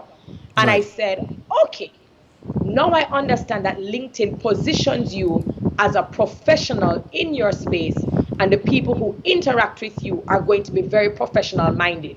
They're going to want to network, collaborate, and bring business to you. So all I did was I looked at my Instagram page that gives you 6 different areas of terri-karelle. And what I did was I extracted the parts that are more professional. Event hosting, speaking, TV hosting. I am now showing them and highlighting them who I am as a professional. And I extract certain things from Instagram that does very well on Instagram that I know will do well and cross-pollinate on LinkedIn. So I'm not trying to create new content. I need people to understand. I'm not trying to create new content. I am just being very strategic, understanding the platform, what I can take from Instagram and what I can put across on LinkedIn. Use your data, guys. Where these big brands have to be paying millions and billions of dollars for a surveying company to come in to do market survey, they're giving us the data right there. I go in and I'm able to tell you I am 51% women, 49% men. As my demographic. I'm able to tell you that my top 3 age groups are 18 to 25, 25 to 36, and 36 to 45. I can tell you that off the top of my head because I'm always using my insights. I know the stories that resonated, the themes that resonated, and I know what has my community engaged. If you are not using your stats, then how are you making informed decisions about how you will post in the future? If you're just posting on a whim, but your stats are telling you that your audience is not engaging on that, but that they're engaging on something else, then you would use that and start posting in that vein. But we don't use stats. We don't read it. We don't go into it. Because we go on gut. We don't go on stats. And that is something that Caribbean people do. Yeah, we don't do. What I will add, what I will add to that is I use Instagram to, like, I love IG stories, especially because they disappear after 24 hours. I love to show my entire behind the scenes process there because at the end of the day, I know it's going to be gone as well, but it allows me to create a safe space to engage with my people. LinkedIn is my number one. That's where and by the way, that's where your money is. People focus a lot on the wall, and the wall is fine, but the wall is actually your body of work. It's your catalog that when people hit your wall, they see what it is you're about. But the algorithm doesn't always put your wall in front of everybody. But when people see that little circle get red, they know that that is a signal for you to see what it is you're doing. So that's Yes. why I use stories strategically more than I Then the use my feed. wall. Yeah. One thing I will Correct. say is if you go to my website, every single company that I've worked with, either professionally, or every brand that I've collaborated with, every penny was earned from LinkedIn. I have made no money from no company anywhere else except for LinkedIn. And let me tell you why, right? Let me give you the Karen Rose secrets. Terry's been hogging all the spotlight, dropping all the gems. Everybody's like, Terry's gems. There's been I like what Karen said. Nothing. I'm jealous. Let me drop a gem. Right? So the thing with LinkedIn. Now here's the difference between LinkedIn and every other platform, right? I don't know any CEO on Facebook. Facebook is a bit more personal, and CEOs of companies ain't going out and making no business page to say I'm CEO so and so. They ain't doing that, right? Instagram, majority of them don't have time for Instagram. And how you have to build on Instagram is, if you as a business or personality, you have to rise through the ranks and get popular on the platform before you even hit the marketing team's eye for them to reach out to you. And CEOs are snobs too. When it comes to the social platforms, CEOs are snobs. They look at those as very recreational, frivolous platforms. Yes. So you kind of have to go where they expect. Yes. So that being said, the only platform that you are going to find every single decision maker around the world is LinkedIn. Every single decision maker is there. So my strategy has always been, right? So I'm always using data. If you've ever seen any of my webinars, if you've happened to come to many of my workshops, you will see how I use data to understand what people are searching for in the marketplace. I use data to understand what an audience for a business wants, and then I would create the content. Now, when I create the content that I've targeted that solves a problem for a business in the space, I would then forward it to that CEO of that company on LinkedIn. Say, hey, just did this article. I know one of your biggest problems, based on data, I know one of your biggest problems in your space is this. I have this article, this video I think you should check out because it addresses that. And this is what always happens. Either the CEO responds themselves and they say, damn, how did you figure this out? And you're on the outside and you're doing this and we haven't done this. We need to talk. Let's have a conversation. Or they get on their phone, they call their people and say, yo, how is it that I'm paying a whole department $2+ million a year and y'all ain't do this? And so this one-man band has done this. Y'all need to reach out to him and have a conversation. And their people will reach out. So every bit of money has been made on LinkedIn. That's because that's where everybody who could say yes is on that platform. And I'm going to jump in there because I saw somebody say that LinkedIn is in fact boring. 2020 was supposed to be like the best year yet of my personal brand. Right. And it goes back to, everything that glitters is not gold. And a lot of the times where, there are platforms that are underutilized by Caribbean people, a lot of the times we go, well, it's boring, so we're just not going to be in that space. When we're not in that space, other persons get a hold of that entire pie because we're not there.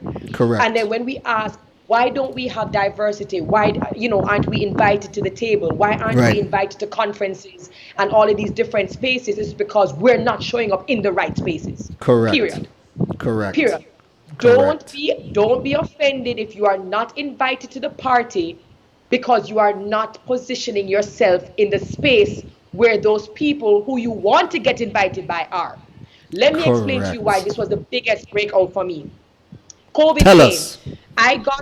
I got Dom Rep Barbados, Bahamas, Paris, Germany.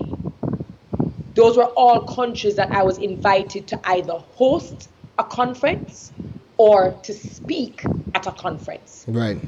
Expenses paid, and I would be paid a fee to go and do this in other spaces. Right. That would not happen on Instagram. Instagram people know that I host, but they're going to think it's more for a local level. Right. When you start to show up in the space, when I showed up in the space on LinkedIn and I said, this is the kind of work I do. Right. This is how I show up when I come to work. Right. This is how I dress. This is how I take on the role. People were like, yo, so you travel? Yeah, of course I travel. And you have your body of work to show I've done this, this, this. They were like, are you available for the conference?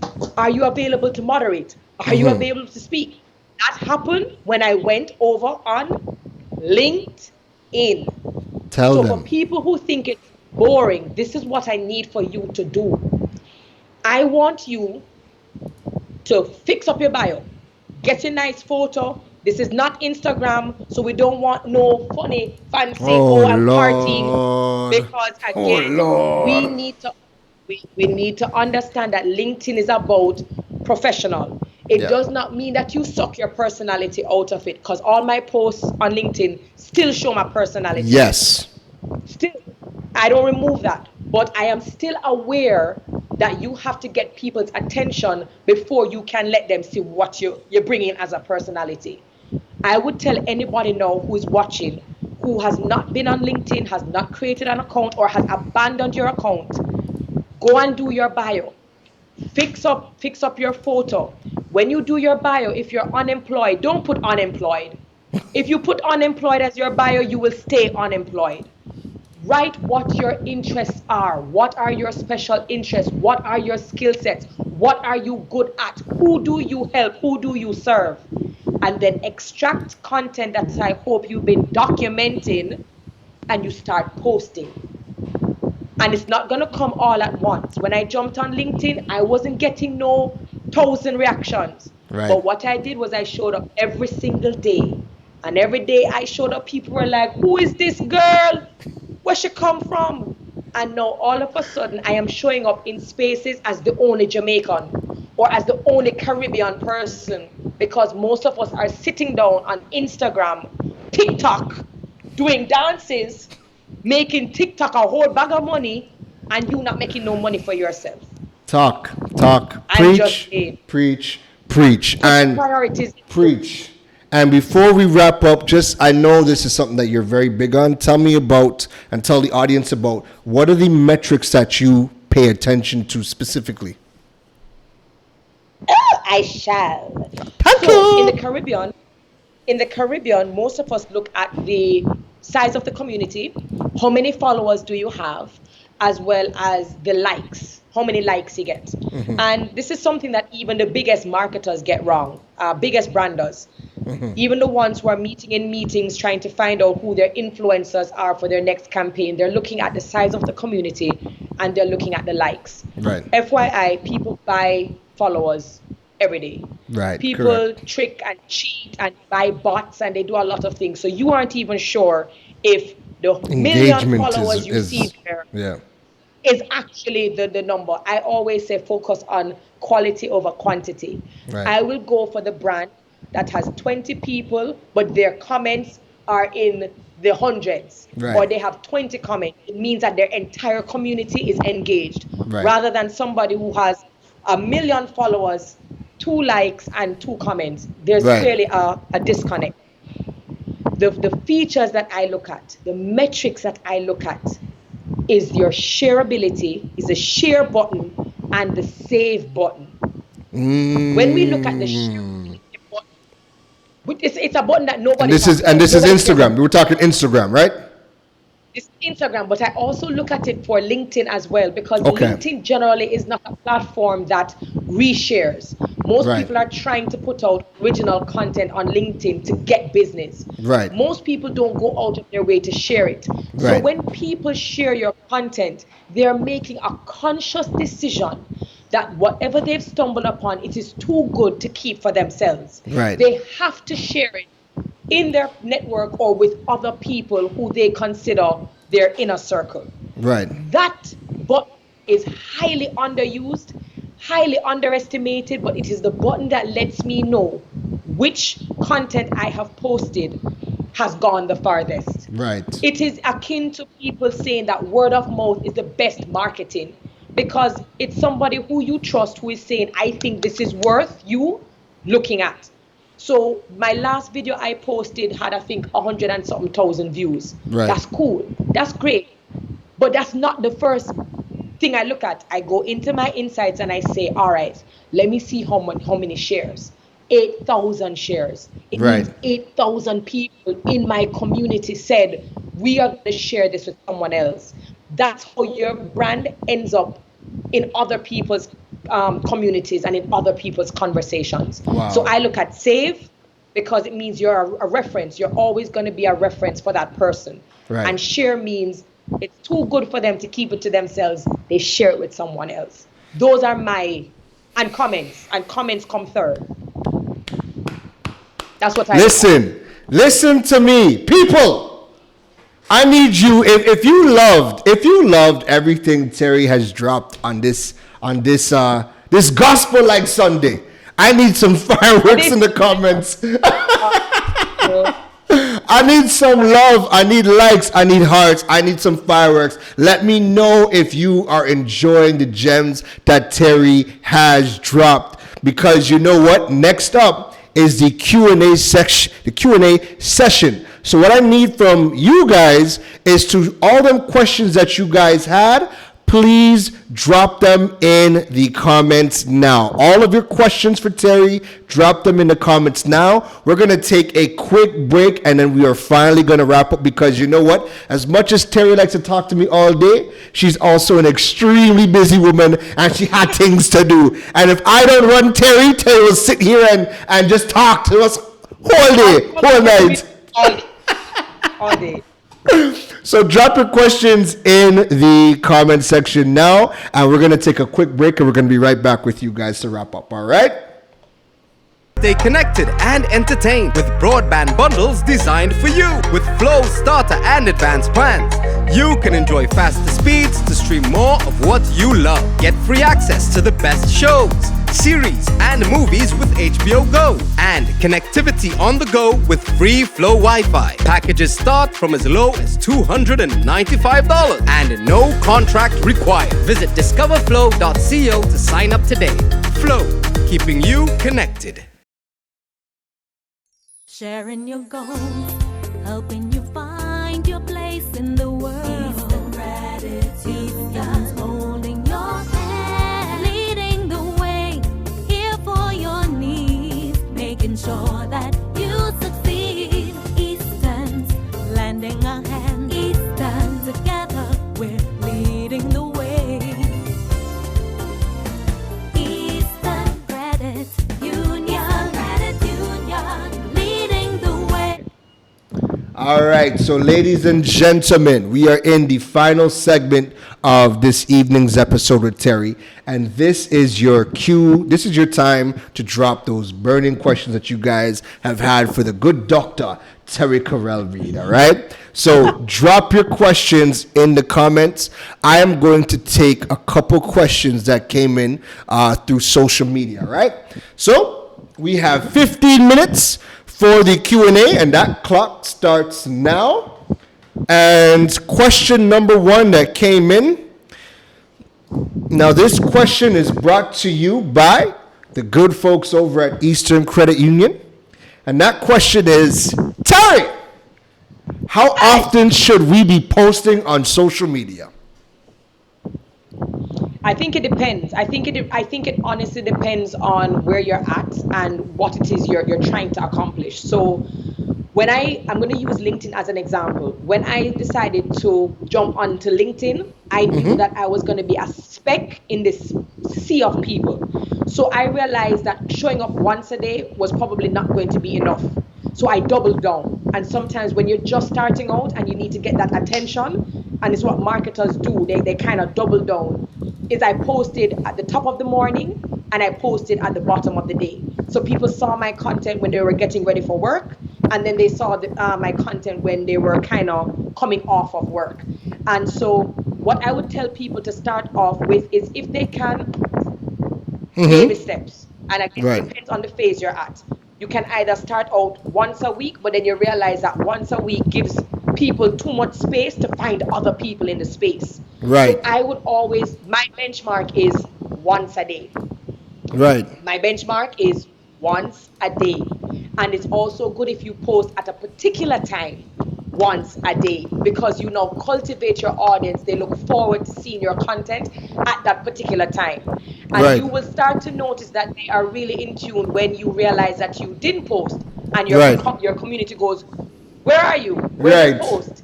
That gives you a good idea that they're actually into your content. So I would say, for starters, if you can't do the one a day, at least try for once a week, at least. But you can't stay there. You have to show up more in the space. You have to be more consistent for your brand to make a dent. When you double down, that means that you can now take your foot off the gas and you can chill out a little, because your brand will already bring in people without you having to post as much. So Wonderful. I would always say double down early, and then you can peter off if you want. Wonderful. Second question. This question is brought to us by the good folks over at Buzz Media. Terri-Karelle, when should we start to monetize? Ooh, that's always a very good question, I didn't even start to think about monetizing. What I focused on was positioning. Right. In everything that I do across all platforms, my only focus was to show what I do very well, what makes me very different. When I focus on that area is when the money came. Right. If you're going to go on YouTube, then you need at least 1,000 subscribers, and you need to have at least 1,400 of viewing hours. 4,000 now. Start talking about 4,000 hours. 4,000. I meant to say 4,000. That's when you can start to monetize. But the Yeah. monetization is little. It's little to none. I know people speak about monetization on these digital platforms, but you really only see big bucks when you have big, big following numbers. So if you have a small business right now, you shouldn't be trying to really look for monetization from those platforms because you're small. What you should be trying to do is showcase your talent, showcase your skill, build your brand and your community, and the money will come. Wonderful. So we have one more question from our social media before we go to the live chat for the rest of the questions. And this question is going to come from, the question is, Terry, how do we spot a fake coach or guru?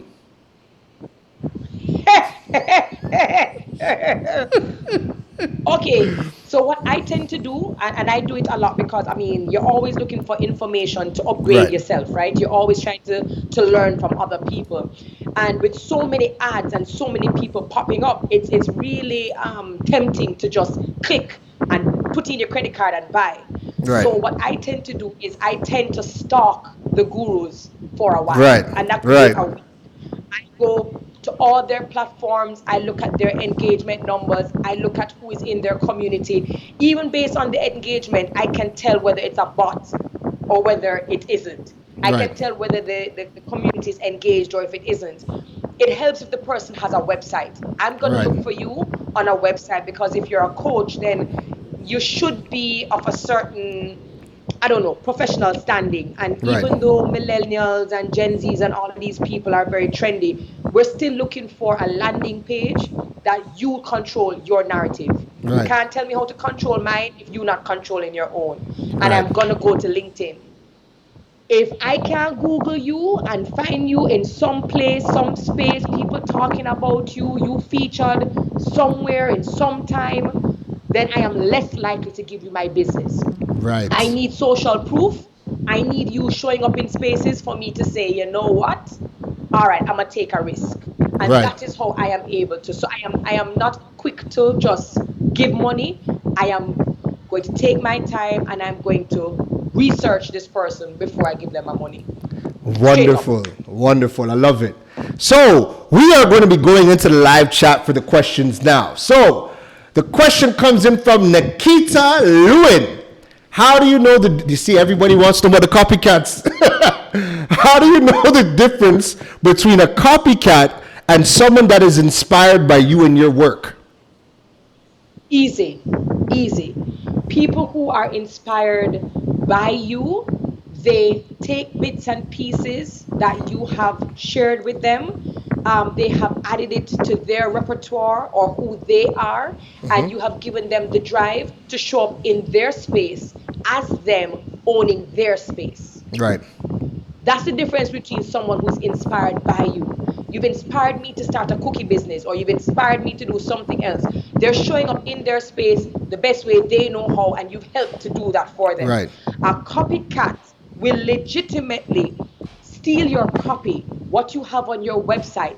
They will go to the same places. They will take the same photos. They will dress like you.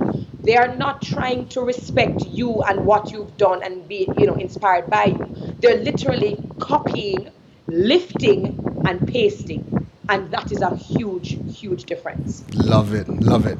Next question. This is going to be rapid fire so we can try to fit as many in, right? All right. Terry, let's do this. Veronica Roberts asks, for an accounting business, how do I create a story? What would be my content? What would be the content story beyond past work experience? That's a question. What content should she create for accounting? You, especially if you're in the Caribbean, baby girl, a lot of persons in the Caribbean don't know nothing about accounts. They don't know how to balance their accounts. They don't even know that it's an important part of business.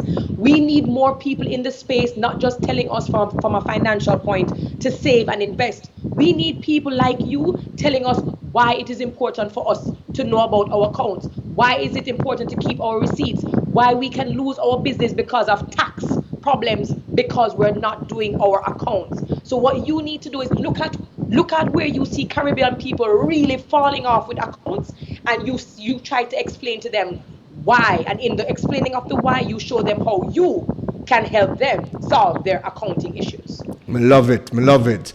Caribbean Power Lunch jumped in and said, question, in documenting our journey, do you recommend we all rush to doing video? Is it as mandatory as some say it is? It isn't. It is definitely not as mandatory. What I will always do is I'll always say scientifically, people register more, they love more. There's a lot of activity that goes on in the brain when they see you and when they hear you. So video has a bigger impact on people and their cognitive side than reading a blog, for example, or seeing just a simple photo. It is not mandatory. However, I would say it is a nice mix for people to get a better idea of who you are or who the person is behind the brand. You do not have to start buying DSLR and big lights and spending thousands of dollars. Sometimes it just requires you with your smartphone and a tripod. And just like I said, post consistently, start somewhere and work your way up. And your community will actually support you in you trying to do video more. Is it mandatory? No. Is it complimentary and helpful? Yes. Love it. We fly out to Jamaica for this one. Denise San asked, Terry made a point about consistency and not flip-flopping. How should persons with multiple interests that don't mesh operate without multiple accounts? Example, photography, baking, and personal growth. All right, that's what I do. I have multiple interests, and so yes, what you I do. tend to do is I have multiple interests, and I'm like the one source, and I don't want to manage all of these accounts. So what I do is in my 6th grade, if I'm using Instagram, for example, I want that whenever somebody lands on that page, they're going to see my profile, they're going to see my bio, and they're going to see about 6 squares. In those 6 squares, I must have a representation of my touch points. So I'm going to have a touch point with my daughter because I'm a mother.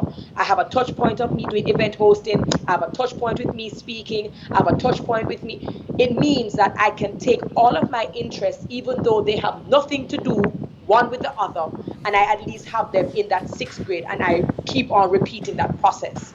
Now, just to make this very clear for Denise, if you want to start making money from photography, you will have to separate it from the bunch.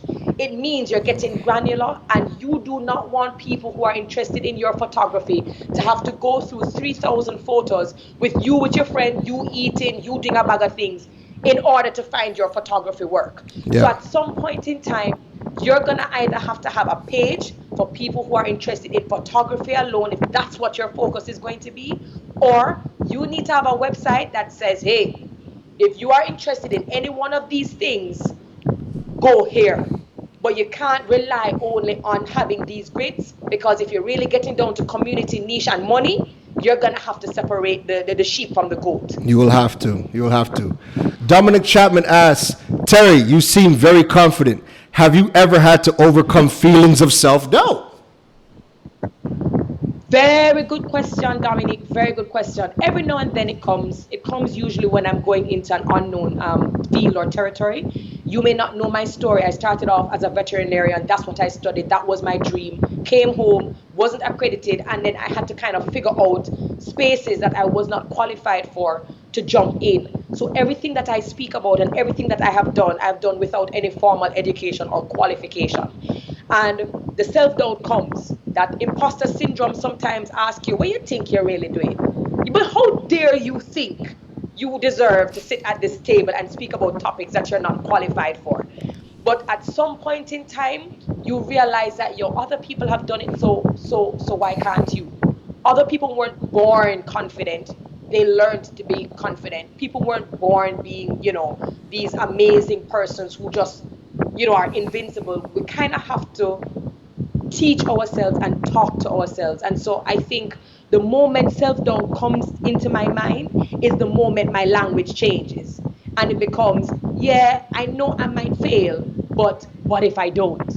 I know it may not start off perfect, but oh my God, this is going to be exciting. So the nerves now become excitement. The anxiety now become curiosity. And so my perspective is to look at one thing rather than focus on the negative. I love it. That's training. It's training yourself. Next question comes in from Simply Natural Bell's World.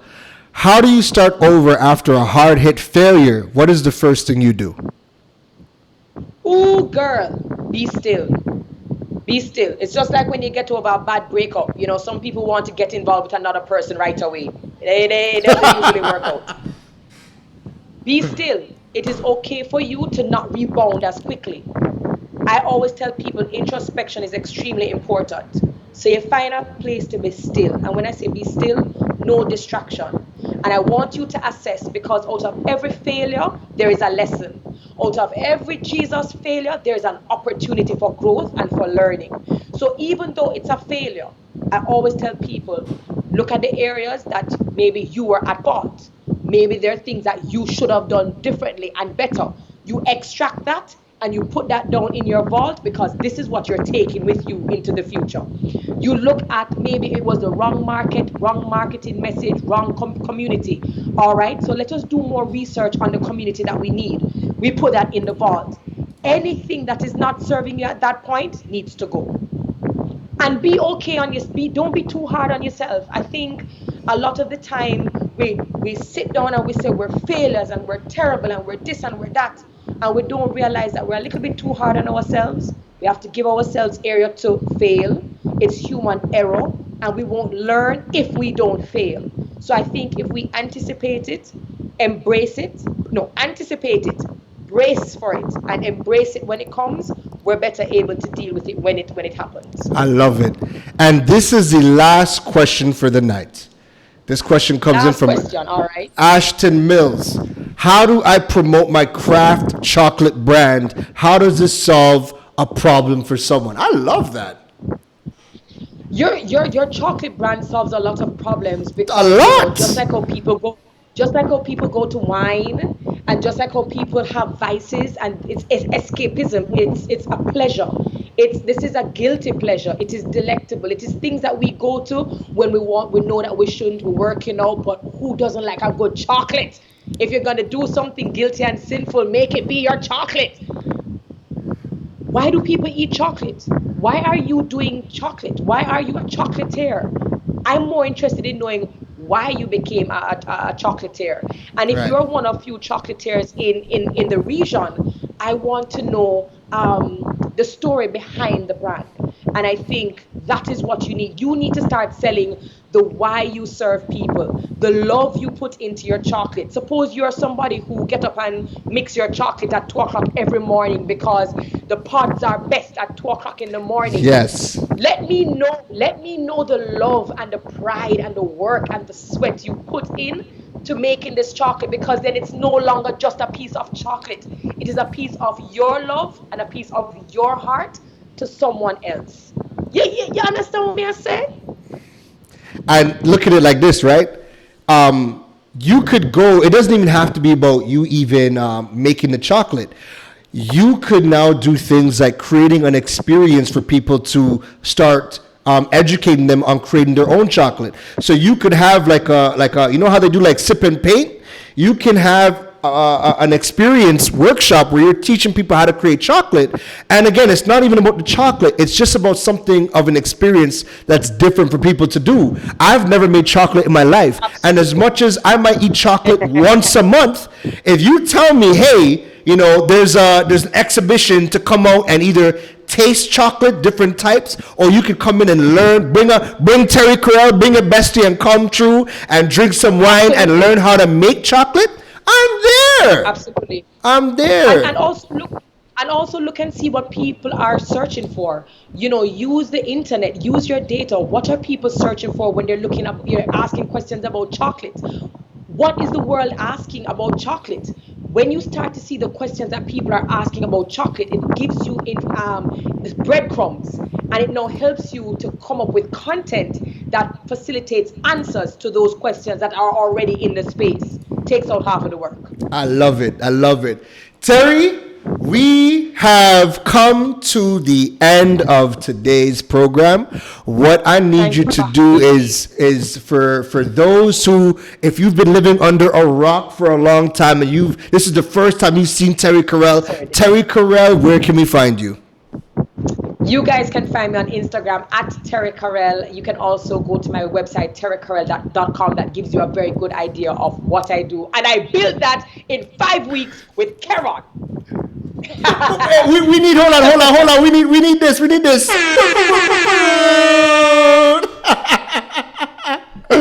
the final thing I will say, even though we're speaking about social media and business, is that social media is cool and everything, but eventually bring your community over to your own space. You should now be thinking of getting your website, your landing page, because social media can pop down. It can go any two ways. Maybe you wake up and you don't have an account and then you lose everything. So you can use it as a tool, but don't let it be your own space. Own your space. That's important. Most important. Terri, listen, I need everybody in the comments, if you love today's episode with Terri, I need you to drop some hand claps, some thank yous, show your love in the comments for Dr. Terri-Karelle Reid for, spending Sunday evening 2 hours with us. Thursday, we couldn't even make it 20 minutes. We got 2 hours with Dr. Terri tonight. And Terri, anytime you and I connect and we get to talk, it's never going to be a 30-minute or 1 hour conversation. But I appreciate it, and congrats to you and your program. We just want to make people know in the Caribbean we're large, we're brand big, we're not small. We might be small in terms of numbers and size, but we're big and we're broad. And just the same personality we have with our music and our food and our lifestyle, we need to be able to bring that to our business and where we see ourselves in the world, not just the region, but the world. And it starts with how we use our social media platform and every time, every day. Even just look at the people in here. We have people from Trinidad, we have people from Jamaica, we have people from the States, we have people from Canada. We have a mix of worlds that are coming in. It's everybody in the Caribbean diaspora. So I just want to thank each and every one of you for tuning in to tonight's program. Again, we had our slips on Thursday, but we were never going to leave you hanging. We were going to come back and ensure that this got done. So, Terri, I thank you for taking the time. No problem. You and I will connect in a bit. Give me 1 second. And what I want to let you guys know is I just want to once again thank you for tuning in. It is Sunday. You could be anywhere else, but you guys are here with us, and you guys stuck it out with us for 2 hours. So give yourself a big round of applause. I want to thank you guys for that. And the next episode is coming up on Thursday, and that is with the CEO of First Atlantic Commerce, Christopher Burns, and he is going to be working with me to lead a great discussion on e-commerce and building your e-commerce platforms in the Caribbean. First Atlantic Commerce is the largest of the payment platforms across the Caribbean. So it's going to be an amazing episode, and it's going to be one that's going to help you guys get your brand online, but also get paid, because who doesn't want to get paid online? I sure as heck do. All right. So again, I want to thank you guys for tuning in. Let me know in the comments if you've loved it. Hearts, fireworks, everything. You guys will get more information on Thursday's episode in the next couple of days. I hope you guys have a wonderful night. Enjoy the rest of your Sunday. And I thank you, each and every one of you, for joining us and having another successful show on the digital age. Thank you for watching. We will see you on Thursday, 8 p.m. Atlantic Standard Time.